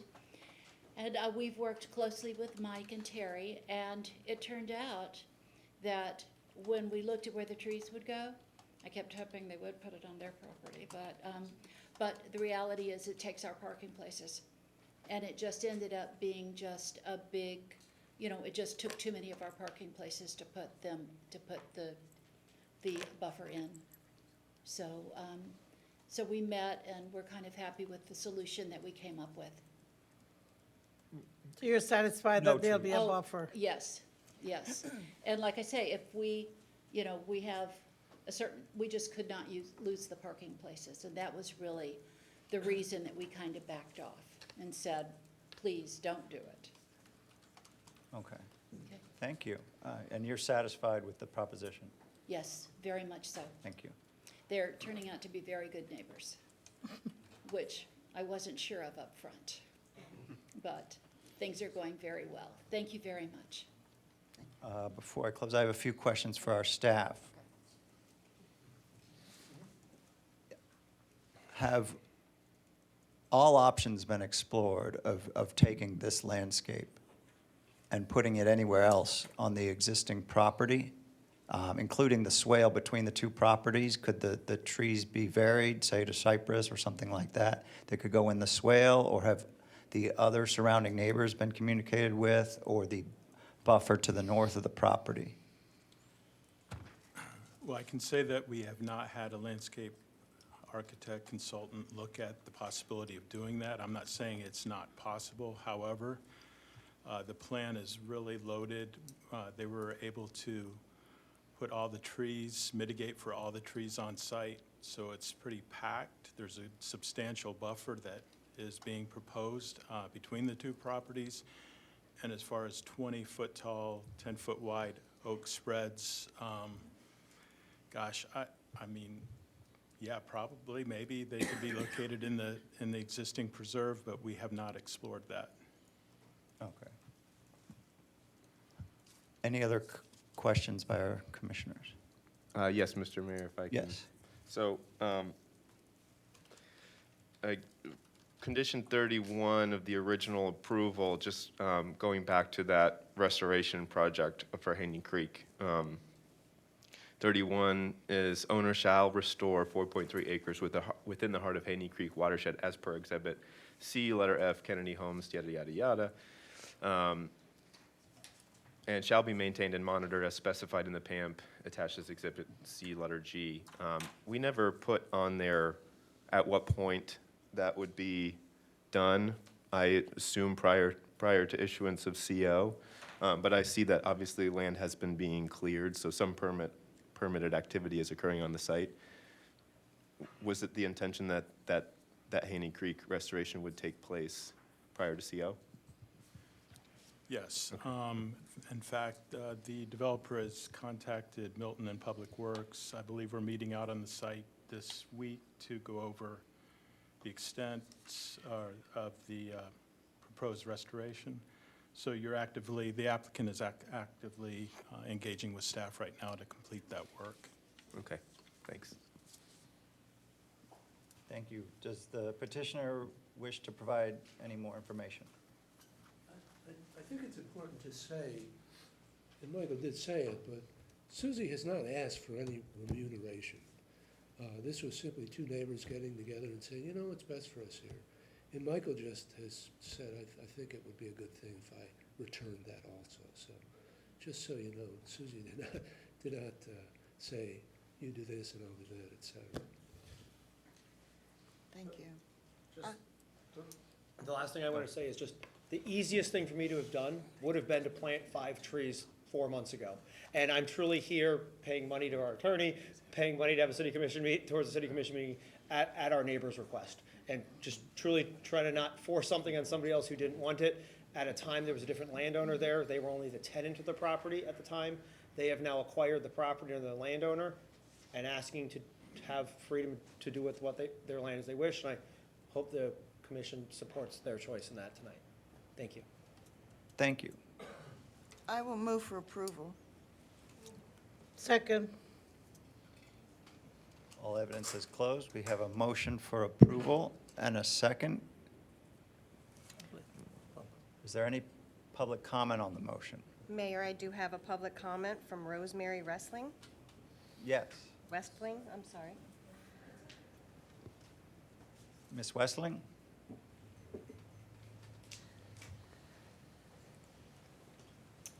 Hi, my name is Rosemary Westland. I drive past the Savannah place destruction site every single day. I see 30-foot high piles of trees and vegetation and natural habitat that has been destroyed. They did not leave a bush, a shrub, a tree, a blade of grass. Every single living thing on that site has been destroyed. And what have you allowed the developer to replace the 30 to 60-foot old-growth pine with? Immature oaks, Washington palms, ornamentals, and concrete.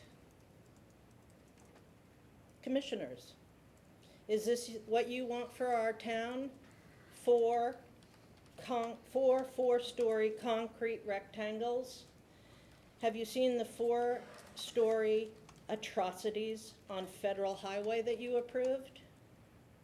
Less than a mile from my house, over 60 acres have been bulldozed for the 1,100 new housing units being built.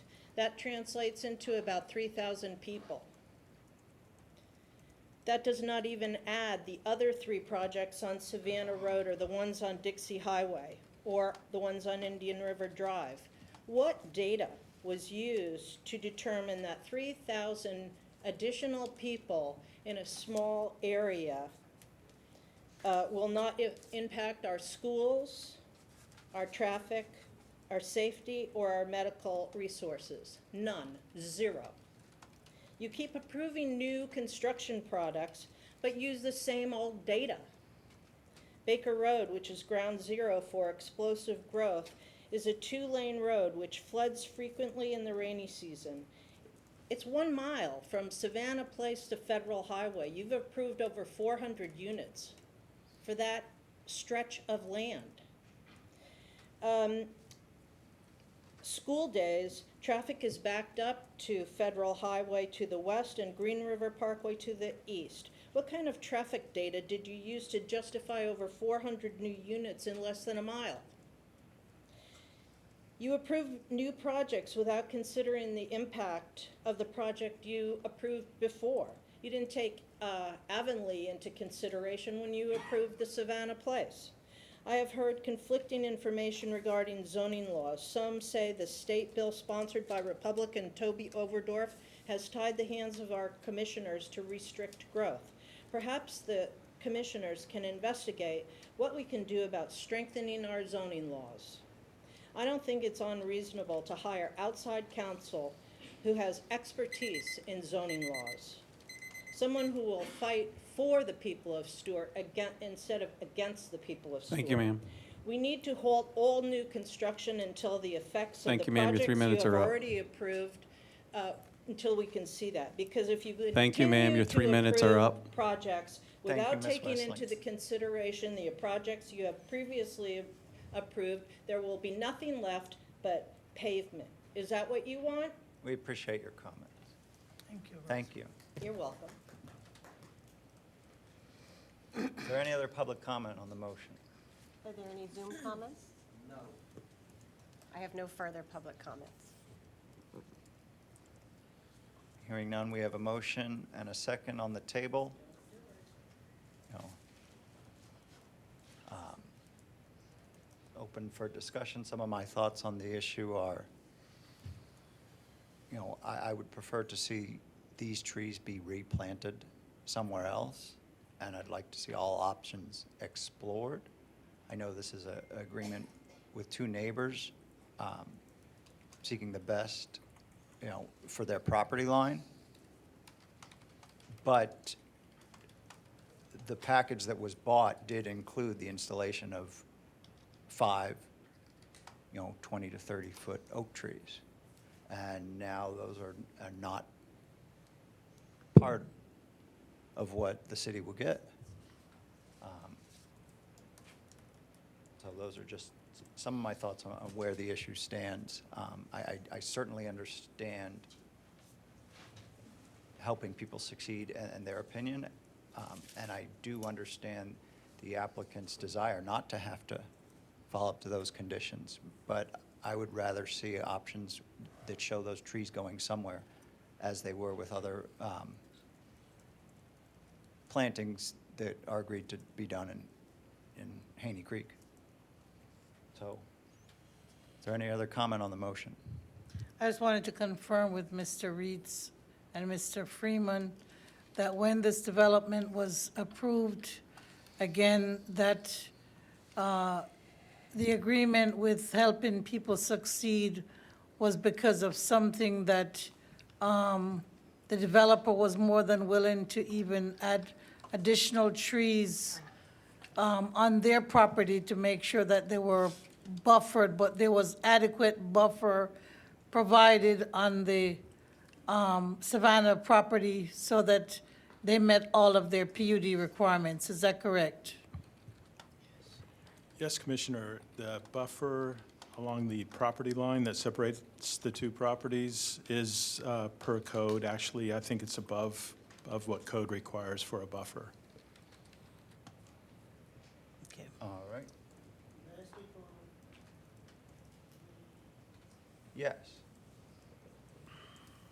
You were speaking as a member of the public at this point.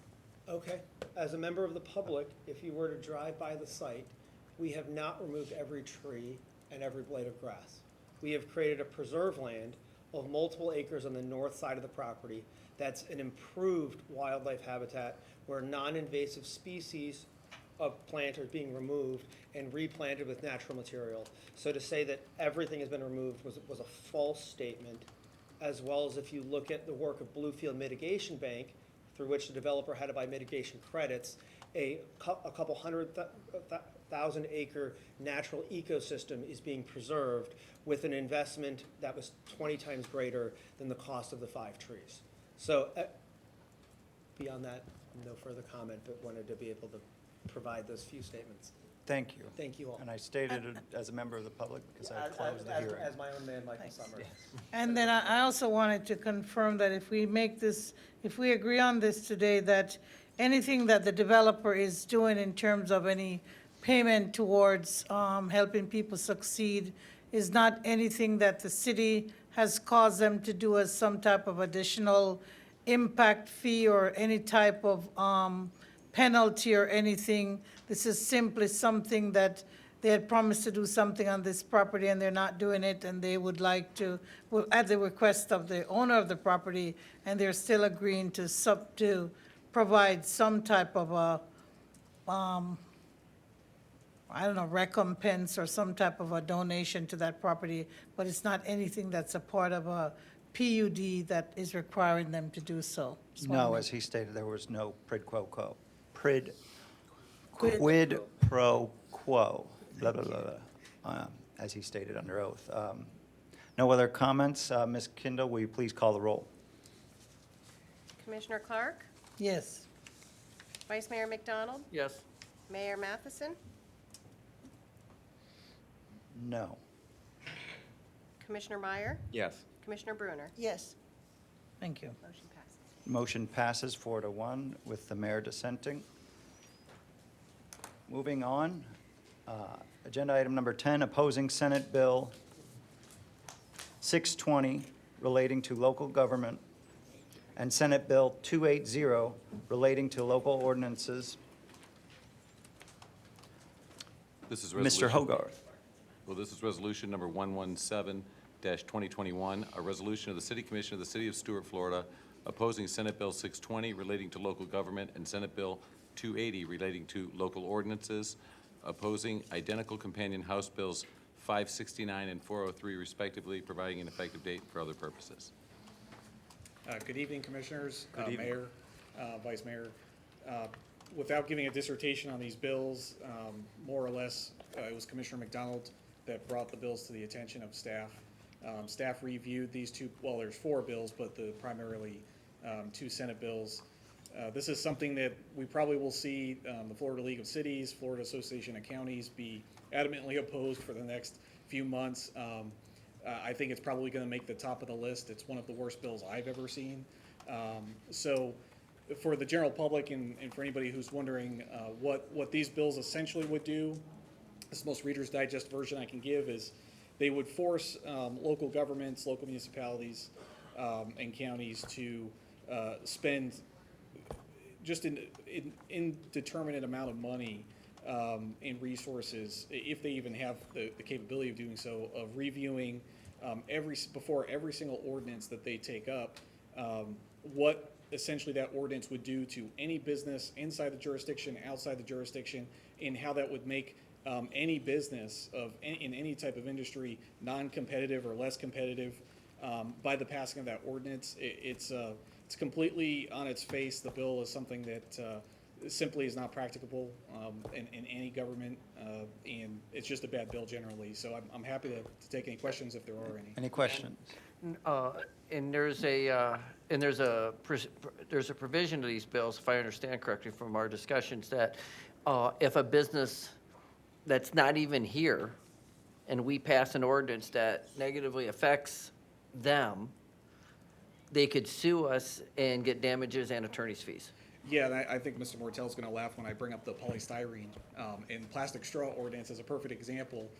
Imagine before you're looking at plastic and how to mitigate an issue as simple as that. You know, plastic straws to a lot of people is a very simple issue, regardless of an opinion on it. It was something that was actually very easy to bring up, to engage the public about, and really generally what we've experienced is the public understands why plastic is such a harm. There's a lot of education out there. But imagine before we passed that, spending a year on analyzing how every single business and industry in the city could be negatively impacted by that.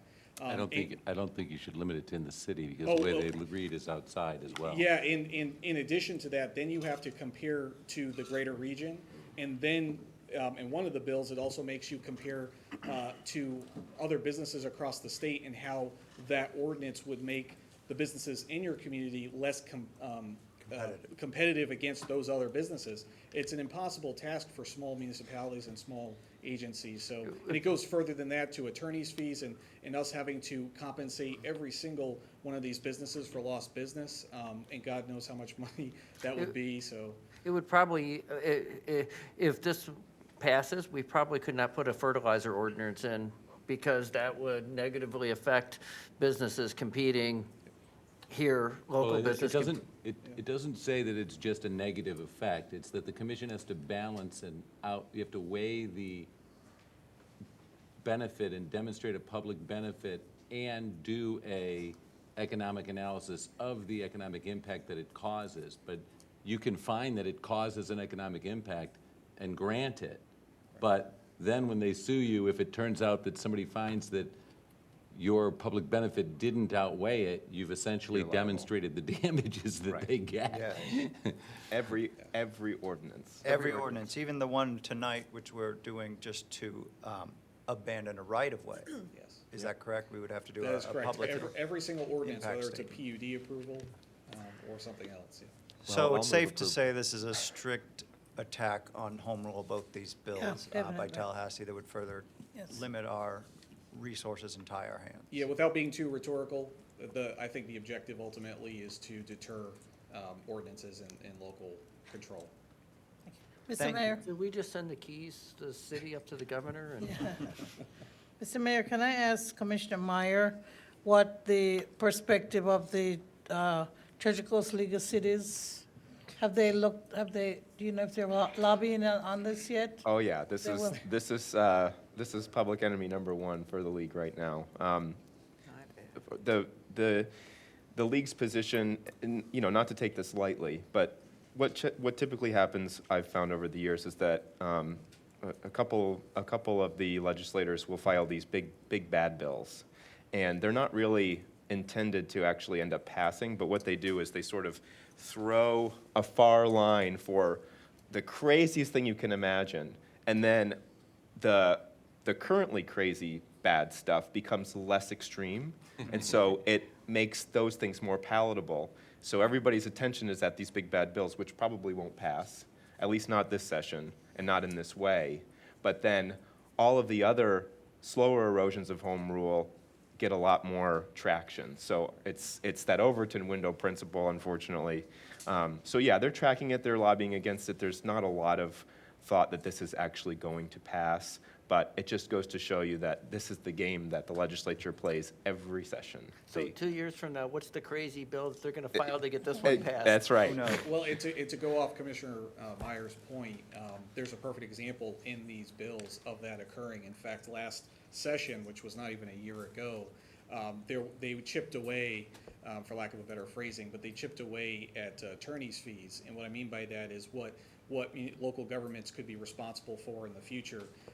If we were sued in civil court and lost, what we would be responsible for. They're increasing our capacities, right, to be sued, and they're also increasing the potential, weaknesses that we have there.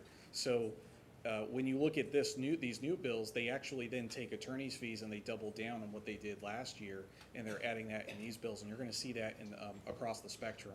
And that's the really concerning thing, because that's not just hurting you on the dais, it's hurting everyone behind me, all the taxpayers, in a very real way. Well, we look forward to Commissioner Meyer reports from the League of Cities and what's happening this legislative session. And again, doing our best to deflect these attacks on home rule.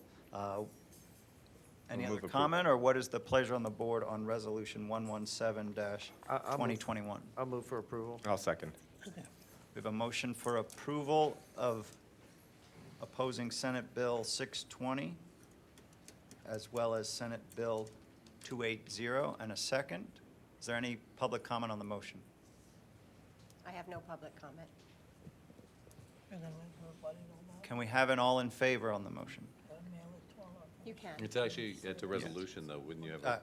Is If there we money pass, involved? it's gonna be Yeah, but mailed it's a to all our resolution, legislators. so you Okay, have I'll to go have a ahead roll and do call. roll call. All in favor? You know what, if we could do a roll call, the resolution has a roll call at the bottom of Okay. it. Okay, Commissioner Meyer, Yes. Commissioner Clark, Yes. Commissioner Bruner, Yes. Mayor Matheson. Yes. Vice Mayor McDonald. Yes. Motion passes unanimously.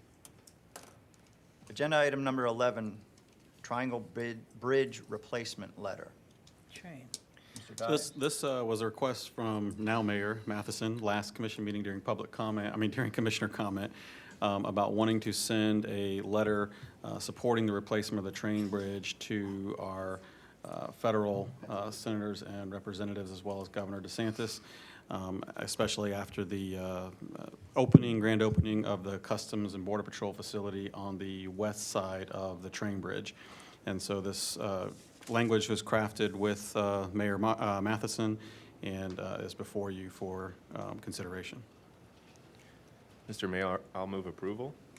Second. We have a motion for approval by Commissioner Meyer and a second, multiple seconds, a second by Vice Mayor McDonald. Is there any public comment on the motion? This is a letter advocating for all that can be done to have a new higher elevation train bridge being built, and this letter will be sent hopefully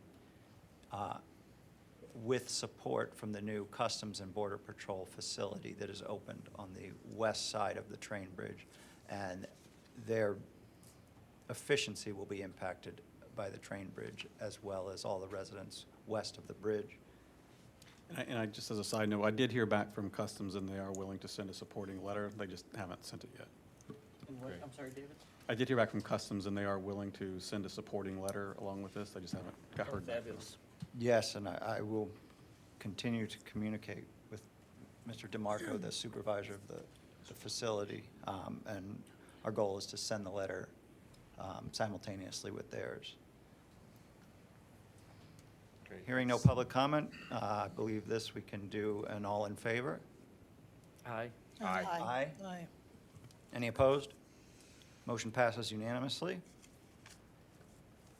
Moving on, agenda item number 12, Commission Liaison and at-large appointments / reappointments to advisory boards of the city. Ms. Kindle, do you have anything to say on this issue? Yes, the only change is to the Board of Adjustment. Mr. McDonald has requested a new applicant, a new board member, and the application was in the agenda. But no other changes. I'll move for approval. I'll second. Second. And Commissioner McDonald, does your motion to approve include the new applicant as well? Yes, it does. Okay. We have a motion for approval and a second.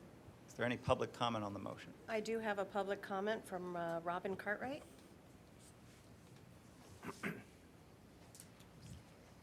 Good evening, Ms. Cartwright. Good evening again. Thank you for having me. Robin Cartwright, 703 Southeast Hibiscus. The positions are designed to help the commissioners gain a better understanding of what is to eventually come before you. As your proxies, the CRB, CRA, and LPA members should be asking questions to make sure that the items that come before you are within the confines of the city comprehensive plan and are what are best for the community. Additionally, they should, as should the sitting commission, state when there is a conflict of interest as part of a discussion when an item comes before them, as Mr. Mathers did at a recent LPA meeting. While there are apparent conflicts of interest with a few board members, there's no one more egregious in an example than Mr. Campenny. Mr. Campenny has an online newsletter in which he uses his platform to comment on, criticize, and speculate on, amongst other things, the City Commission, the LPA, the CRB, and other committees and actions specific to the City of Stuart. His newsletters contain suggestions of what could have been or should have been done differently and when the decisions he feels are wrong. By using his newsletter to do so, he is convoluting and conflating his position as a sitting committee member and member of the general public. He is entitled to his opinion, but it certainly calls into question his objectivity when he's making decisions and comments when he's sitting on the dais as a city-appointed community representative. I'm sure you're already aware that Mr. Campenny used his November 21st newsletter to write an opinion piece about me and my interest in the DOA process. He also used the opportunity to speculate and insinuate that I should be careful as to not be sued by Mr. Marino or Costco, but it would be a just outcome if I were basically to be financially devastated. Regardless of his less than ethical, professional, or even accurate speculations about me, he used that same article to editorialize the city's position. Does he represent the city of Stuart, or is he a member of the public? As he is a member of the CRA, one can assume that he is representing the commission, with or without your permission, and therefore it would stand to reason that his criticism of me or anyone else can be assumed to be your opinion as well, as he was placed on the CRA by a sitting commissioner. He has a right to publish his newsletter, regardless of how inappropriate or borderline libelous his comments are. But as a former city commissioner who was asked to resign, his behavior was confirmed in at least 2 TC Plum articles. It is improper for him to have a seat on any board or committee with the city of Stuart, especially given his history and his behavior. I fully expect to be written about again by Mr. Campenny once he learns that I emailed you earlier today and based on this comment. But the people who are on the CRB, the CRA, and LPA and City Commission, it's important to us in the community that you be open-minded and unbiased. As part of tonight's discussion, I would like to encourage you to review having a code of conduct for committee and board members. The City Commission and staff have one. It stands to reason that the LPA, CRB, and CRA should have one also. I would like to encourage you to review how you determine who is sitting on those boards, as they are supposed to be acting in the community's best interest, not just as your proxies. I trust you will take the appropriate action and create an opportunity to enable and encourage the greater community to be involved. Thank you, Ms. Cartwright. Ms. Kindle, are there any other comments?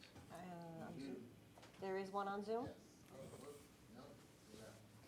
Okay, we have no further public comment. No further comments. Before I call the question, are there any comments by my commissioners? Some of my thoughts on the issue, I will always give deference to the choices my fellow commissioners make. And I believe we all know that no appointee speaks on behalf of the city. The mayor does not speak on behalf of the city. Only us unanimously directing policy in open discussion and deliberation do we steer the city. And I believe anyone that I've appointed thoroughly knows that, and I will always give that deference to my fellow commissioners of who they choose as appointing to advise the city on policy and staff. Mr. Mayor, I have a question. Yes. I'd like to ask Mr. Mortel or the city clerk to just review those, is it 2 at-large members, Mr. Mortel? They're within their term limits, I did review them.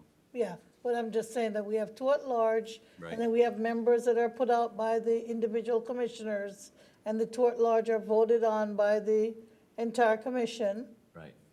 And their terms are They're, 4 everybody's year- on a 1-year term, and you guys ratify it at the reorg meeting every year.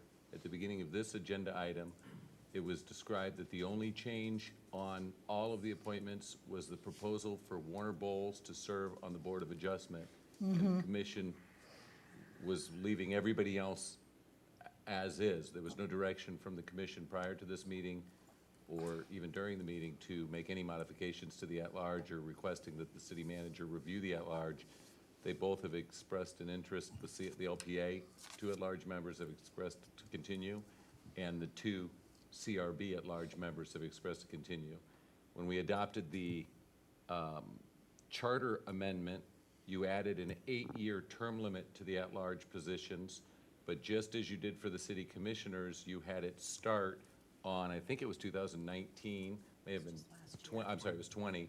You had the 8 years start then. So right now, these at-large members will have served 1 year. Out of a possible 8 years. Right. They just have to be reappointed. And then, so I don't have any problems with that, but I do see the idea and the suggestion from our member of the public with regard to the, whether or not there should be code of conduct. And I know that those code of conduct came up some time ago in 2017, and I think we've adopted them and we've been working with them. And is there any anything from the board that would say that we need to specify? Or do you think we have adequate rules and guidelines now, Mr. Mortel, with regard to code of conduct or? I mean, I assume we're talking about Mr. Campetti newsletter being the example of Okay, that's conduct. what. I'm aware of the city commissioner's code of conduct, and I don't know anything in the newsletter that would be, I mean, you guys are familiar with it too, so use your collective recollections of it. I can't think of anything off the top of my head that violates the code of conduct. So hypothetically speaking, if in fact that all of the advisory boards had signed that code of conduct, I'm not sure what it would, what the remedy would be first, and secondly, whether it would actually be violating in any way.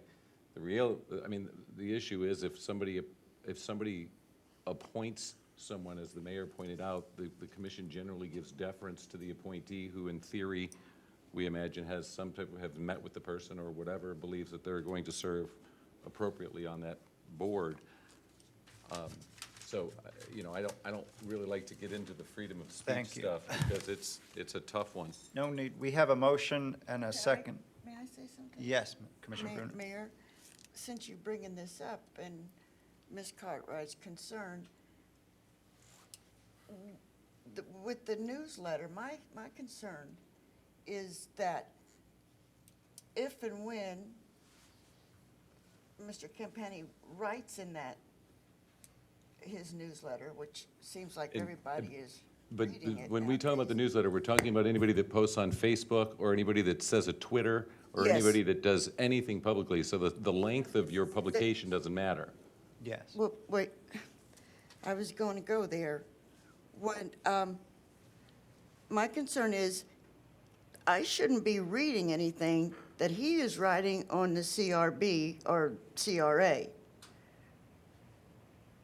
If it's something that's coming before us, that is one of my concerns for any of us. Well- What is the, Well, we've all taken ethics classes annually.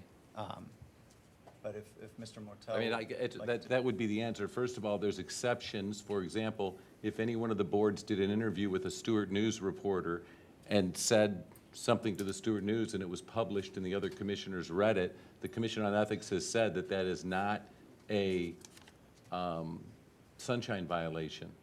So the question is the CRA member intentionally sending their personal position for a CRA vote to other CRA members? And if so, that would be a violation of sunshine. okay. Mr. Martell, if I may? I'm not running the meeting. Mr. Campetti? I have never have 3 written minutes. anything about the CRA or the CRB until after the vote, until I will not be voting on something again, and then I have written occasionally on something that may have then gone to the commission. But I don't take a position on the CRB until after the vote. As simple as that. That was a fast 3 minutes. Well, I don't think I need anything more than that, so thank you. Thank you. Mr. Mayor, if I can just weigh in. I don't have an issue, I don't see an issue with sunshine. I'm glad we're talking about it, though. I don't think we have a sunshine problem here, but I just want to say, to your point earlier, Mr. Mayor, about deference to the commissioner's appointments, if there's any anxiety among my colleagues about Mr. Campenny serving on the CRA, as much as I do value his experience and input on that advisory board, I certainly don't always agree with him, and in fact, that's generally why I appoint the people I appoint on these boards to have a different opinion sometimes. If you don't feel comfortable with him serving, I can choose a new appointment. I feel comfortable with all my fellow commissioners' picks. And I believe differences of opinion are part of the spirit of democracy. And we have a motion and a second on the floor. Do we have an all in favor? Aye. Aye. Any opposed? Hearing none. Motion passes unanimously for approval of the at-large commission appointments to advisory boards.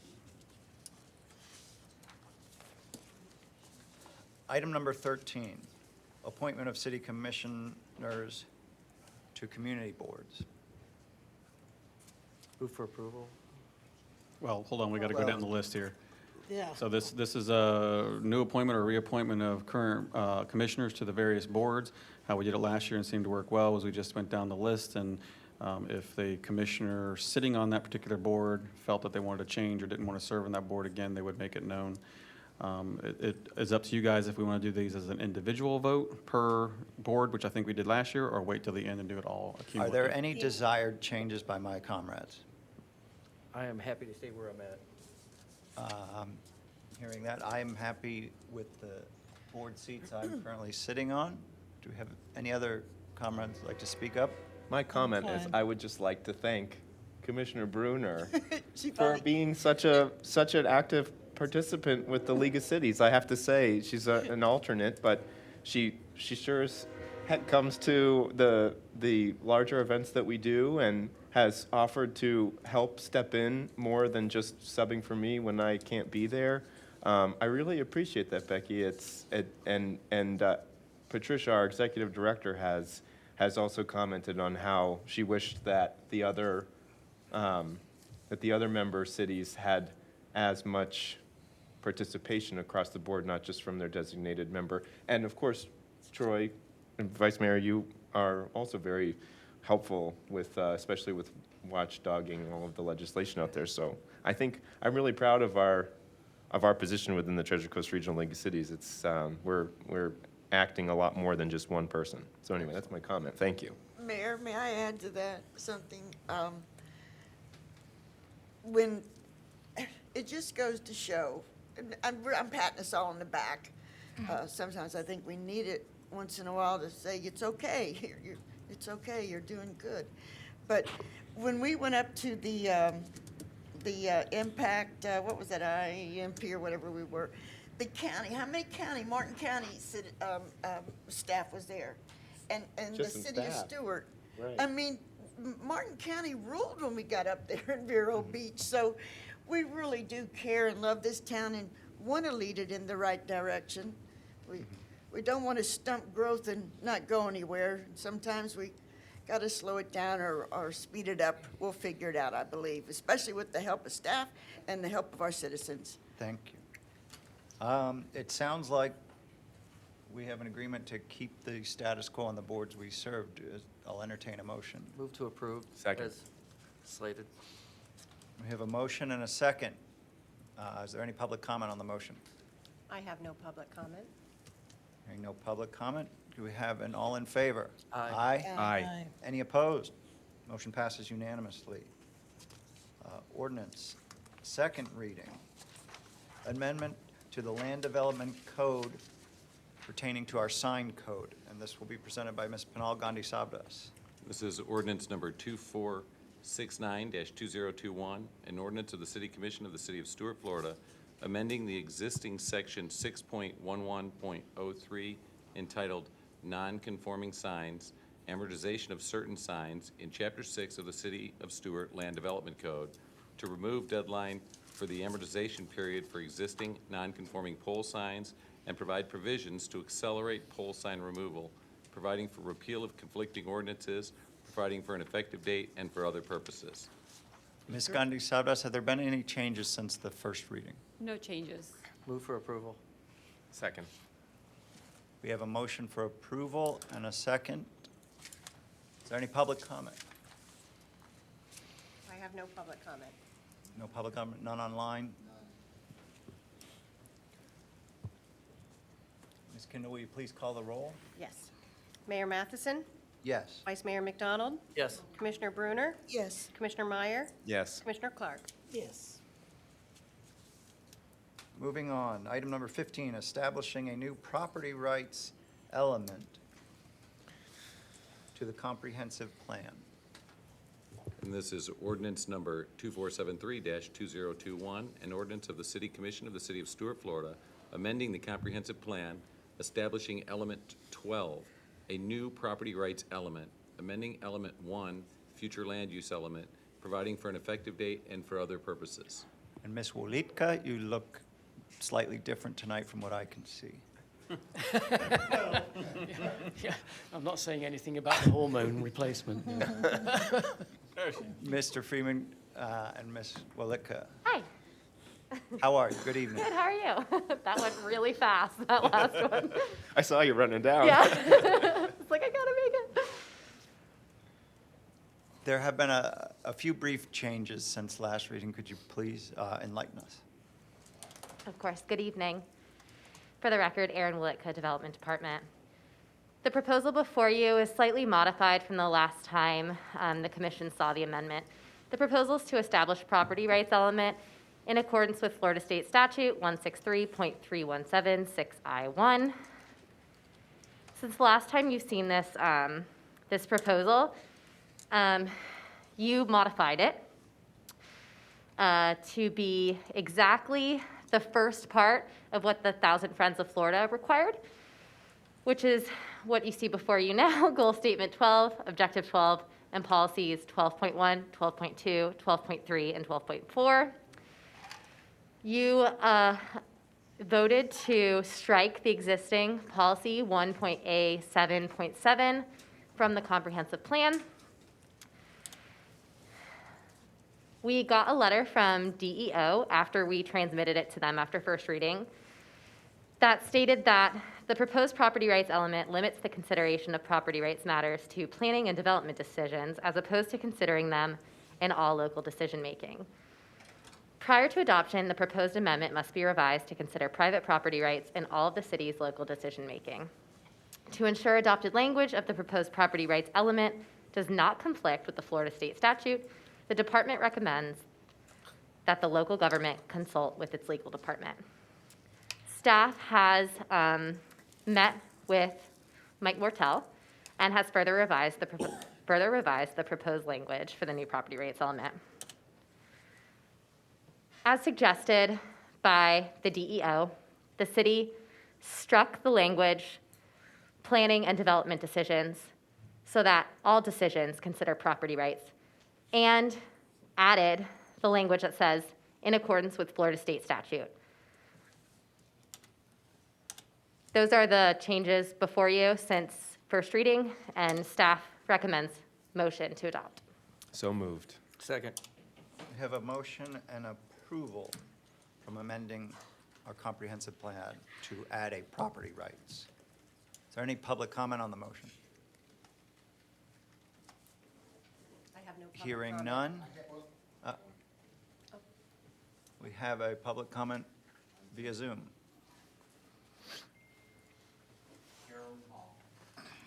Good evening, Ms. Hall. Can you hear us? Yes, hello, Mayor. Thank you very much. I love what we're doing here, and I think anytime we have codes and things that they're great when they're on paper, but I encourage all our commissioners and our city attorney and everybody that's in charge, that they follow it. Because it's really nice to say, oh, we're going to respect everybody's property rights, but when it comes right down to it, we have to take what's on paper, what is the code, and then we have to go by that. So we're trusting you guys to do that, and thank you for your service. Thank you for your comments. Mr. Trolsky, is there any other comments? We have a motion for approval and a second. Ms. Kindle, will you please call the roll? Commissioner Clark? Yes. Vice Mayor McDonald? Yes. Mayor Matheson? Yes. Commissioner Bruner? Yes. Commissioner Meyer? Yes. Moving on, item number 17, 3-hour parking district changes. You skipped 16, sir. 16. Don't want to skip Oh. the abandonment. Apologies. Item number 16, abandonment of a portion of right-of-way between Southeast 5th and Southeast Stipman Boulevard. This is ordinance number 2476-2021, an ordinance of the City Commission of the City of Stuart, Florida, authorizing the abandonment of a certain right-of-way within the city limits, being that portion of land which lies between Southeast 5th Street and Southeast Stipman Boulevard, which is more fully depicted in Exhibit A attached thereto, providing an effective date and for other purposes. Mr. Freeman, have there been any changes to the ordinance since first reading? We did mention at the first reading the association with an easement for public utilities that's been added to the ordinance. Move for approval. Second. We have a motion for approval by Vice Mayor McDonald and a second by Commissioner Clark. Is there any public comment on the motion? I have no public comment. Hearing no public comment, Ms. Kindle, will you please call the roll? Commissioner Meyer? No. Mayor Matheson? Yes. Vice Mayor McDonald? Yes. Commissioner Bruner? Yes. Commissioner Clark? Yes. Motion passes 4-1 with Commissioner Meyer dissenting. Moving on for the second time, item number 17, 3-hour parking district change, presented by City Manager. This is ordinance number 2477-2021, an ordinance of the City of Stuart, Florida, amending the Code of Ordinances at Chapter 40, Article 2, Section 40-43, or 40 through 43, providing for a revision or amendment to the 3-hour downtown parking district, providing for codification, providing for severability, providing for repeal of all ordinances in conflict, providing for an effective date, and for other purposes. Well, Mr. Dias, have there been any changes since first reading? there's been no changes, and thank the Lord, because my system crashed. Yours too. crashed too. I can't even pull it up. But no, there's been no changes since first reading. Can we, Move for approval. We have a motion for approval of the Second. 3-hour parking district change and a second. Is there any public comment on the motion? Hearing none. No public comment.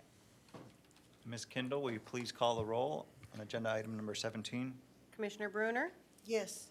Mayor Matheson? Yes. Vice Mayor McDonald? Yes. Commissioner Clark? Yes. Commissioner Meyer? yes. Can we close those doors? Motion passes unanimous. Chief Tuminelli, Chief, close the doors, please. Strike the please gavel, close the Mayor. doors. We're about to have a fun conversation. All right. Moving on to ordinance first reading, amendment to the Land Development Code to incorporate tree removal penalties. Mr. Mortel? This is ordinance number 2478-2021, an ordinance of the City of Stuart, Florida, amending the existing section of Chapter 5, Resource Protection Standards of the city's Land Development Code, establishing penalties for violations for the removal of trees in violation of the code, providing for severability, providing for repeal of conflicting ordinances, providing for codification, providing for an effective date, and for other purposes. Mr. Reitz, you want to give us a Thank you, Mr. Mayor. rundown? Tom Reed, Senior Planner. Give a short, brief presentation. As the attorney mentioned, this is a text amendment to Chapter 5 Resource Protection Standards. Some history: in 2001, the LPA considered similar amendment language to Chapter 5, and they voted 5-0 for a flat penalty of $7,500. That was on the books for some time, but it currently is not, and we do not have any section in the code for violations for tree penalties. Some more history. Most recently, trees removed illegally at the Osprey Preserve development with no provision in the code for staff to formulate and enforce the penalties. The developer who removed the trees and vegetation illegally then proposed to replace the trees on the site based on the code's replacement ratio that we currently have. You can see pictures before removal and after replanting. An update if anyone hasn't ridden by the site. They've done a pretty good job of packing the plants in with the larger oaks, the understory, the shrubs, and the ground cover grasses. A little more history.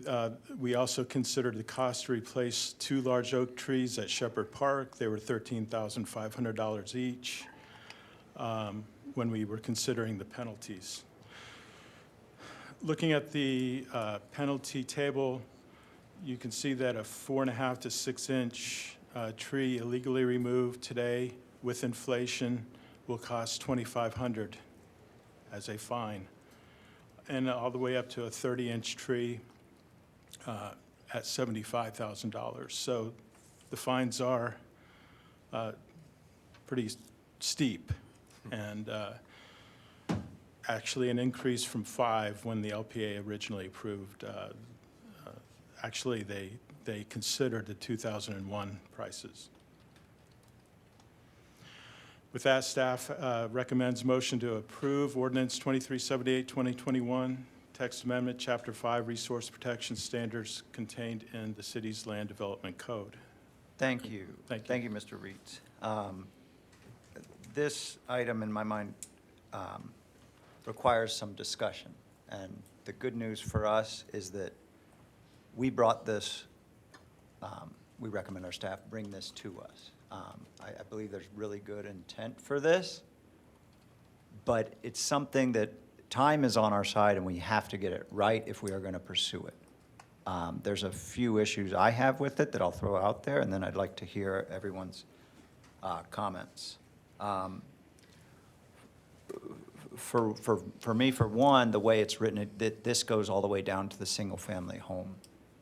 And that doesn't work for me. Many of the residents, even a few years ago, I didn't know that you had to cut down a tree that with a caliper diameter at breast height of 5 inches, that you had to get a permit even though that permit was totally free. Or you'd replace one for one a tree. Well, for example, 8 years ago when I moved in, my house had 5 or 6 sable palms. Now it has 20 plus trees. But if I wanted to remove one of those trees and it wasn't going to harm anyone else, and I did not know that it needed a permit, this would leave me open financially. It would also, I could see it as a way to be weaponized from some neighbors. You know, I think as we discuss here tonight, we need to thoroughly describe the intent of this ordinance, and that intent came up with Osprey Preserve. Another example I'd like us to consider is what happened at Walgreens that Ms. McBride pointed out to us that, you know, I rode by this morning, and you look down and you can see a line of mature trees with 2 oak trees that, you know, don't belong, that need another 20 years to fit in. But if I'm to support anything going forward, I believe, you know, an exemption should be made for improved single-family residential properties that are, say, under 1.5 acres from being required to comply with this. And I'm also a little slightly more interested in the multiplier effect that Commissioner Meyer referred to than an actual dollar amount, because the multiplier on the amount of trees to be replaced, in effect, is pegged to the market value, but it will adjust naturally over time with that market value. But Commissioner, I'm sorry, Can I Vice make a Mayor. comment? Let me get Oh, Vice Mayor, good, McDonald and then okay. Commissioner So, I'm on the same page as Commissioner Matheson. So, I'm just gonna pose a couple of questions. You know, it doesn't mention exotics, and, so that is something that, you know, we want to encourage people to get rid of certain exotics, pepper trees and so forth. And the other one was, what deems a tree to be historical? Is that something that is determined after the tree's cut down? Is it, you know, are we gonna do a survey of the whole city to We determine? actually, our code actually has historical trees in it. Whether you were to adopt this tonight or not, that issue is in the code. Okay, and how is it described in the code, Mike? I can pull it up. I know that it's in the, hold on one second. I believe a specimen tree is defined under 5.05.02, and historic is 5.05.02A. Give me one second, I'll pull it Okay, up. while you're looking that up, I'm gonna go on to, my next thing, we can just come back to that. The amount of penalties, I think, quite honestly, I think are egregious. I mean, it's, if someone accidentally cuts down a tree and of talking with Mike, if I have a couple cabbage palms in my backyard that are probably 15 inches in diameter, I'm guessing, maybe 12. And if I didn't realize I needed a permit and I cut them down, potentially looking at a $15,000 to $30,000 fine. You know, I mean, that for a cabbage palm, which that would be, I think that would be over the top, and I think that's also the kind of thing that would get challenged, and we could potentially have our whole ordinance thrown out. But I think I think using the multiplier effect, we can establish a tree replacement. There's a standard fine for getting caught, bringing it to code enforcement. I talked with Mr. Mortel, I guess that's $300. And then we could do a multiplier effect. Right now, it's 1.5, this, if under the code is 1.5, we chose 1.75 as a multiplier effect for Meritage. We could put in the code 2.0, 3.0, 2.5, something in between to create a balance that's an equitable, yet there is a penalty greater than if they just did it.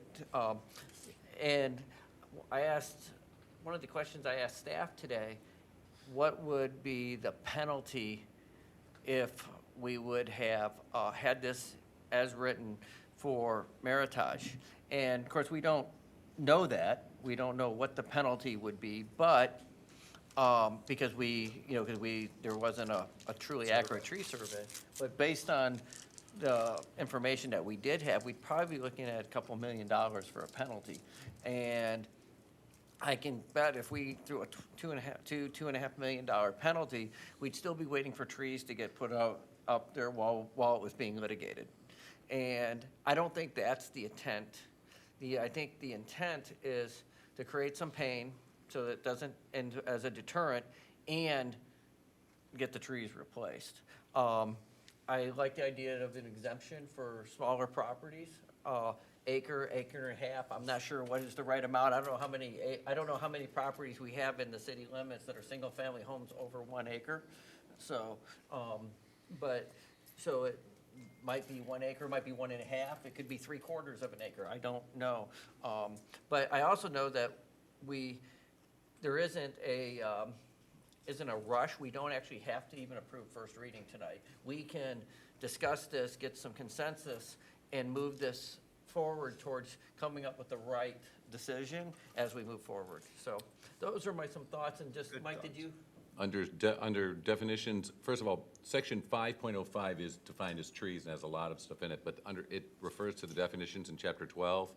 Historic tree in Chapter 12, under definition, states, historic tree means a tree which has been identified by the City Commission to have special historic significance or that has achieved at least 50% of the DBH of the species as identified in the Florida Champion Trees of Florida database maintained by the Forest Service as amended, excluding invasive plants species as defined in this code. And then specimen tree is also the other example. And specimen definition is, bear with me, I'm scrolling.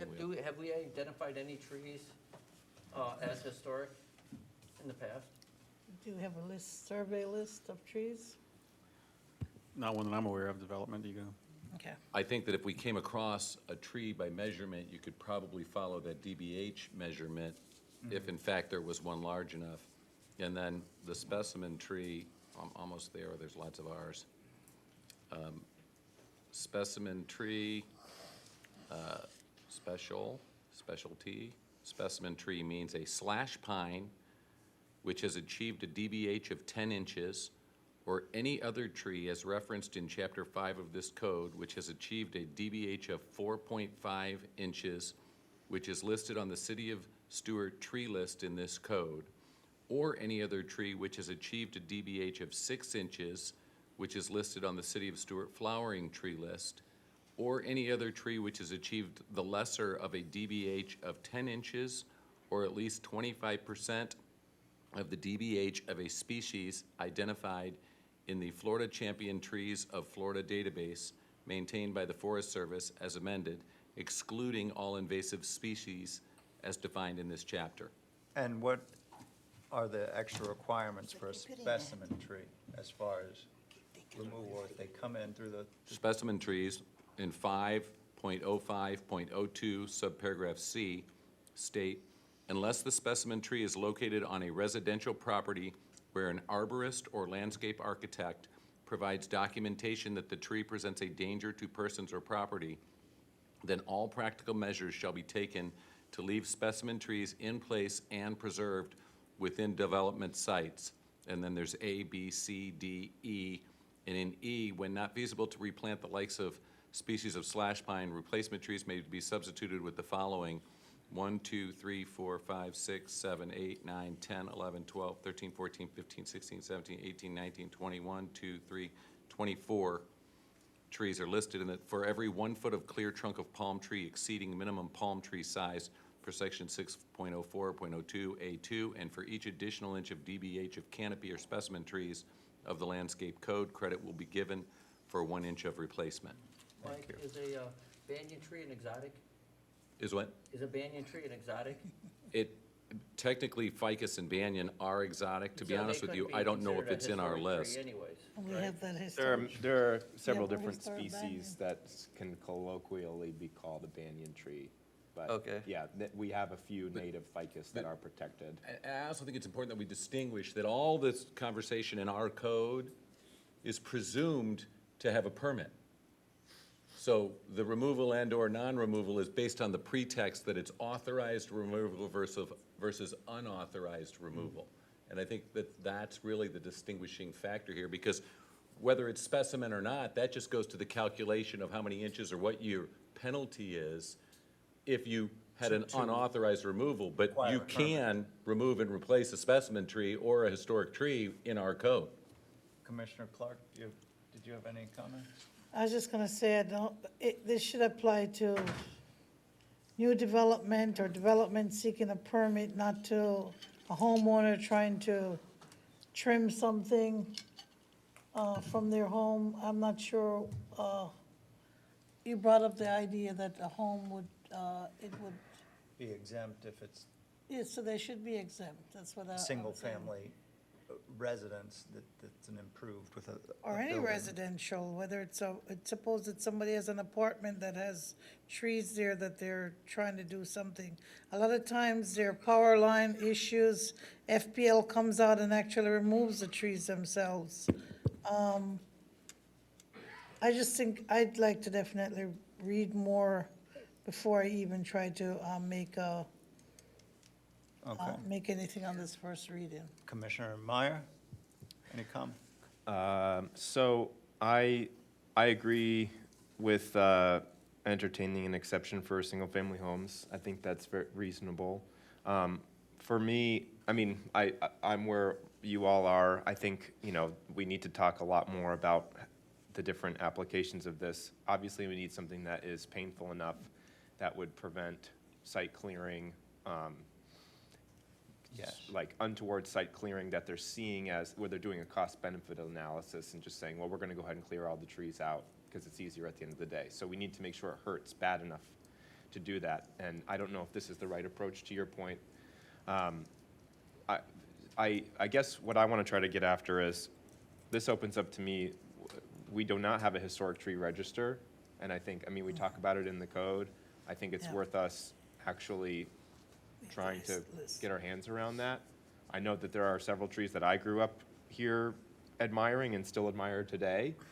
It would probably be worthwhile to talk to those property owners where those trees are, to see what they think and let them know that, you know, the city is considering, if we talk about that, considering historic tree and get them on GIS and talk about how we protect them.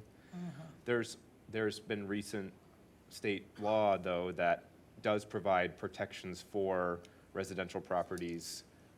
Actually, right now, they provide kind of blanket protections for anybody, and the law is being misused for people to go and clear trees. We've incorporated, and when I read the code to you guys where it referenced the, an arborist or something of that nature, that is the reiteration of the state law.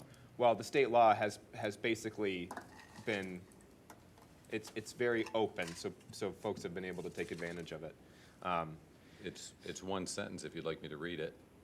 Go for it. Yeah. It's Florida Statute 163.045, titled Tree Pruning, Trimming, or Removal on Residential Property.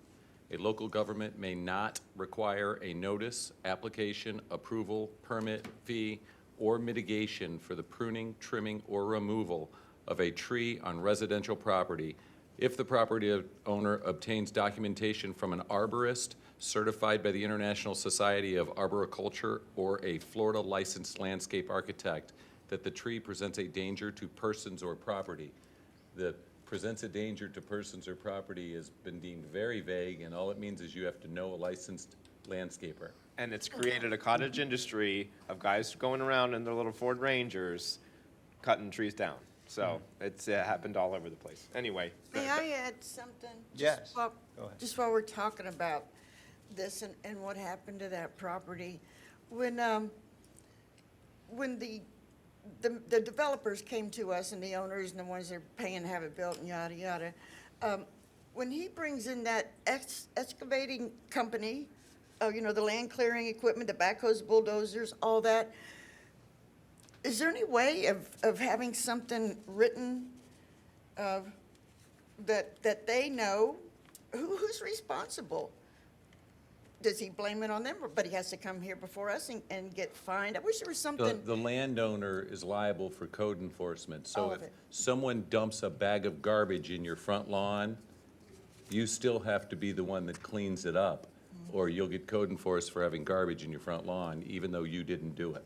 Well, would there be a track record of a person that has done this before? Let's say that company up there, that excavating company, land clearing equipment and all that, and he's done this before. You know, how do you get a record? I'd want to know if someone had been in trouble, if this is not his first time of doing something. But anyway, I just wanted to say that and bring it Nothing. up. Commissioner Meyer? Okay, so I think I mean, I'm gonna make a suggestion for how we try to like work this out. So if this, in my view, a lot of this came out of what happened with Osprey Preserve. And I think this is a good approach, but what happened with Osprey Preserve was there was a PUD that had a preserve. The preserve was cleared, and so that's a violation of the PUD. Now, this can apply to non-PUD zoned parcels.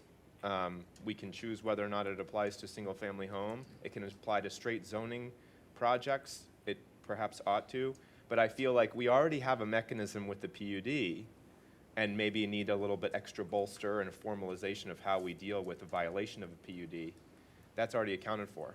The specific case of what happened with Osprey Preserve, while this is I like this approach, this really wouldn't work because remember what happened.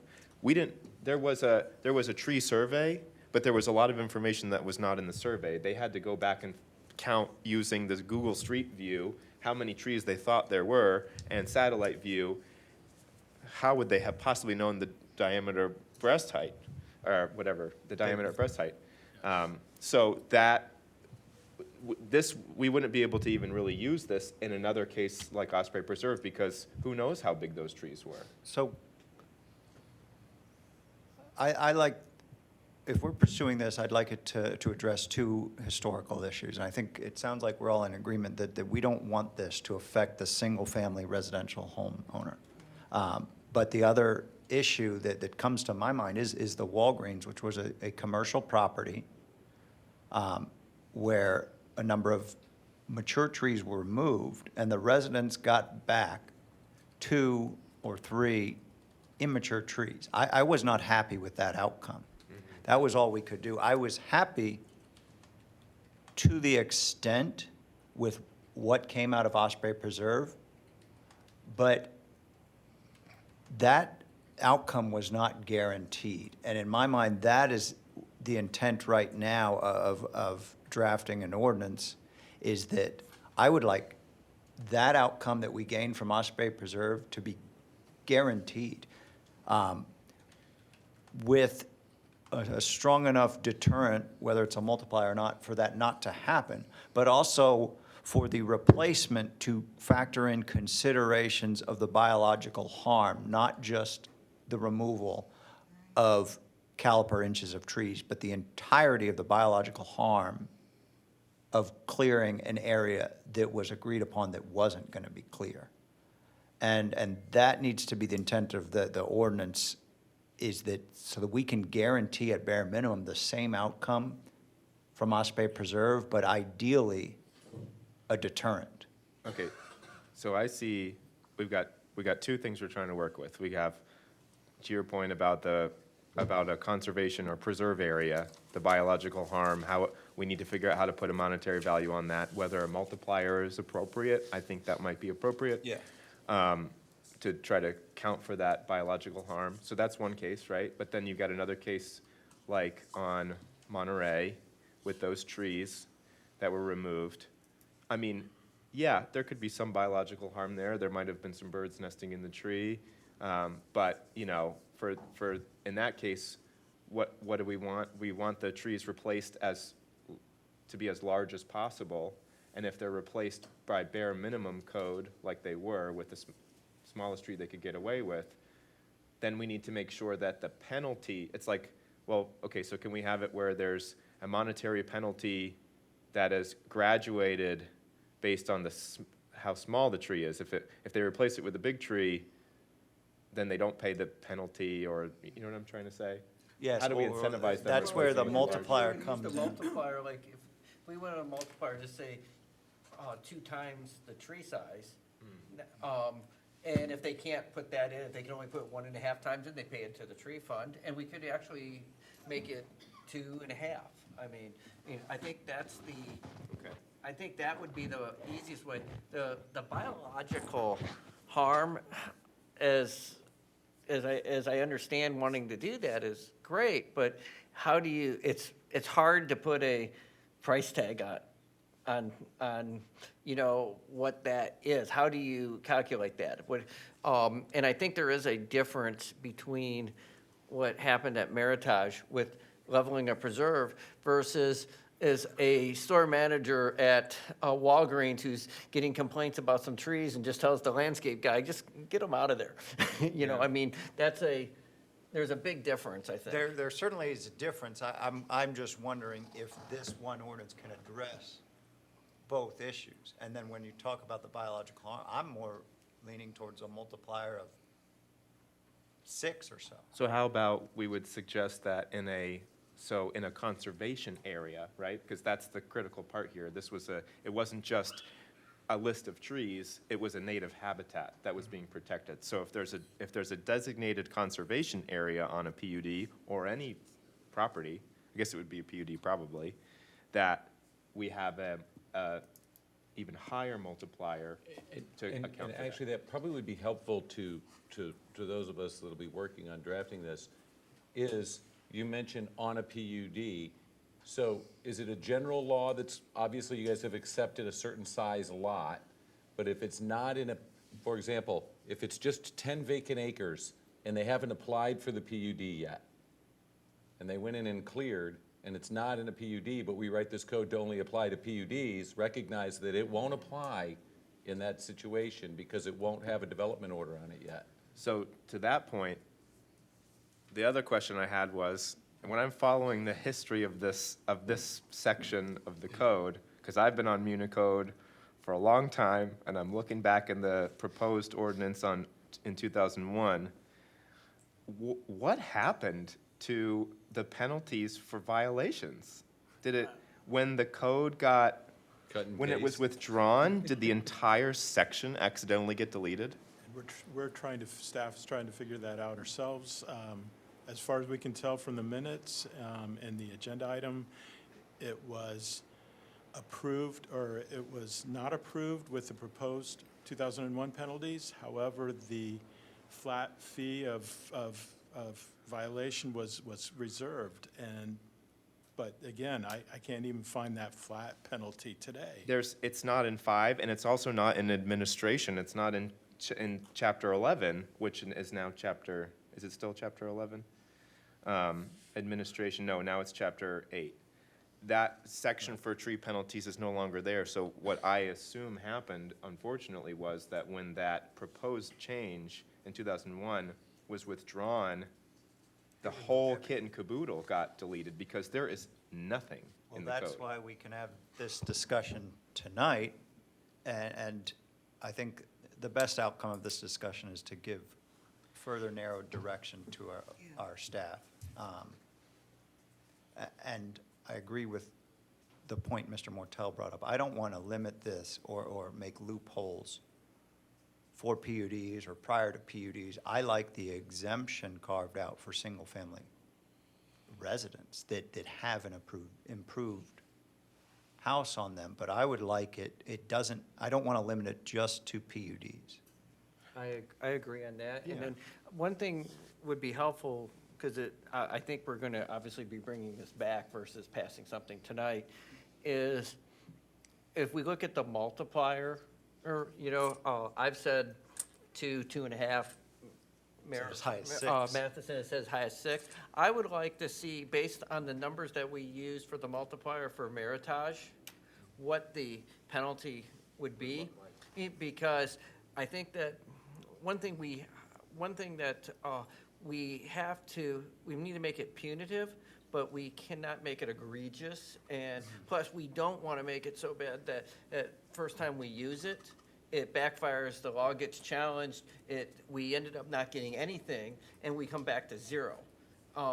And if we had a penalty of $3 million for Meritage, we would not have resolved that with them, and those trees wouldn't be planted. We'd be fighting in court.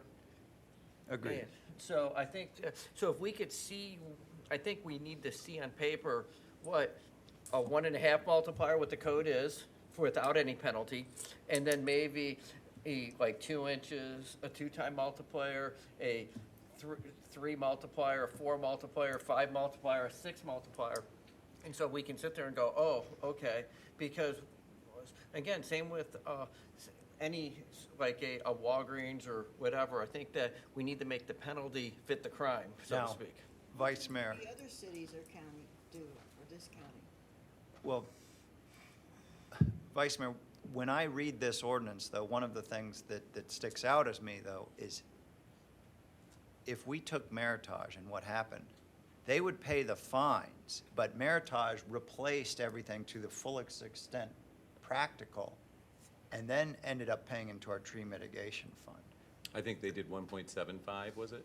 Yeah. 1.75. But they did financially contribute to our tree mitigation fund above and beyond, whereas if this ordinance was as the way it was written, correct me if I'm wrong, but they could pay a financial contribution and not be forced to replace everything. No, because the PUD still Still has required that. them to do the buffer. Right. So This would, so as written, this ordinance is above and beyond the replacement.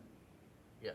But you have to recognize, Mr. Mayor, if there was no PUD, that's they what I want to cleared the get to land, right now. then the question would become, now it's grass. That's what I want to get to right now. Okay. So let's go back. Here's another example that's great for us here. When we were reviewing Trillium, was it Trillium or no? Yes. Watermark. Axis 1. Watermark. When we were reviewing Axis 1, we had talked then about the fact that based on our satellite imagery data, years before, there was no PUD on the land, but there were a lot of trees. And then suddenly, one year, there were no trees. And we had heard then, because this was before I think most or any of our time, that the developer made a calculated decision that paying the fine, as it were, I guess back then it was $7,500 per violation. He paid over $100,000, but the calculation would have been well over $300,000. So he still got, a 66% reduction in fee. And so, but my question is, it's just like what happened with Osprey Preserve. The way it's supposed to happen is no tree clearing should happen without a permit anywhere. So assume they do the permit. That's when they're going to ask for permission, and it'll be approved or denied or whatever. How do we get our hands around somebody that's not going to do a permit, and they haven't gone forward with a PUD? Staff isn't aware of what there's no tree survey. None of us know how many trees, what size, whatever on this piece of property. How can we go back and say you cut down 107 trees? Unless we try to find the most recent satellite image. And the burden on these is not civil, it is beyond a reasonable doubt. So if it's a challenge because it's a penalty or it's like a traffic ticket, although it's a civil offense, the burden of proof in a court proceeding is that it's on us beyond a reasonable doubt. So all they have to do is punch holes in those measurements. I'm not trying to can this. I just realistically, we have to think about. My wife brought that up. When I talked to my wife about it today, who's an attorney, that's what she said. She told me if she was defending somebody, she would attack the tree calculation. Right. And the inches calculation. So that would be some direction to staff is what you just brought up in my mind, is how can we prevent the person from circumnavigating any permit, just going out and clear cutting on the vacant property, whether it's a PUD, 10 acres subdivided or not, where they're going to build whatever. Well, how can we have more teeth in the future to prevent that? I mean, currently, I'm looking at Muni Code right now. Currently, our code is pretty. Unfortunately, we've completely lost the penalties section. Whenever that got deleted, I don't know. But there's currently a lot of talk about the specimen trees, the historic trees, like Mr. Mortel said, by going back to Chapter 12 in definitions. The specimen tree, a lot of what we would find on undeveloped sites, 4.5 inches. I mean, that's not a huge tree. That's a lot of trees in undisturbed sites. So we do have, in our code currently, we do have a lot of tree protection. We just literally have zero penalty right now. So and along those lines, and I don't know if I'm right or not, but just for insight, I remember Paul Nicoletti switching the city commission or city from a code enforcement board to a magistrate. And when he did that and switched that policy over, he did take a lot of the penalty stuff out of the code and was doing it via the code enforcement magistrate. I don't remember this being part of it, but I think if we look back to that, we might find that it was there too, because it would be the only explanation I can think of to just arbitrarily take the penalty out. Well, I think we've given some fairly clear direction on what we want. We don't know if the task is easy, but we're looking to prevent some unpermitted removal and have teeth when that does happen. But we're not looking to go all the way down to the single-family resident. And so, you know, do we have any other comments? Or I don't know, I would like to see this come back, but the fortunate thing for us is this is our own desire, and we are not in a rush, but it is important that we get it done right if we're going to pursue this route. Mr. Mayor, if I may? Yeah.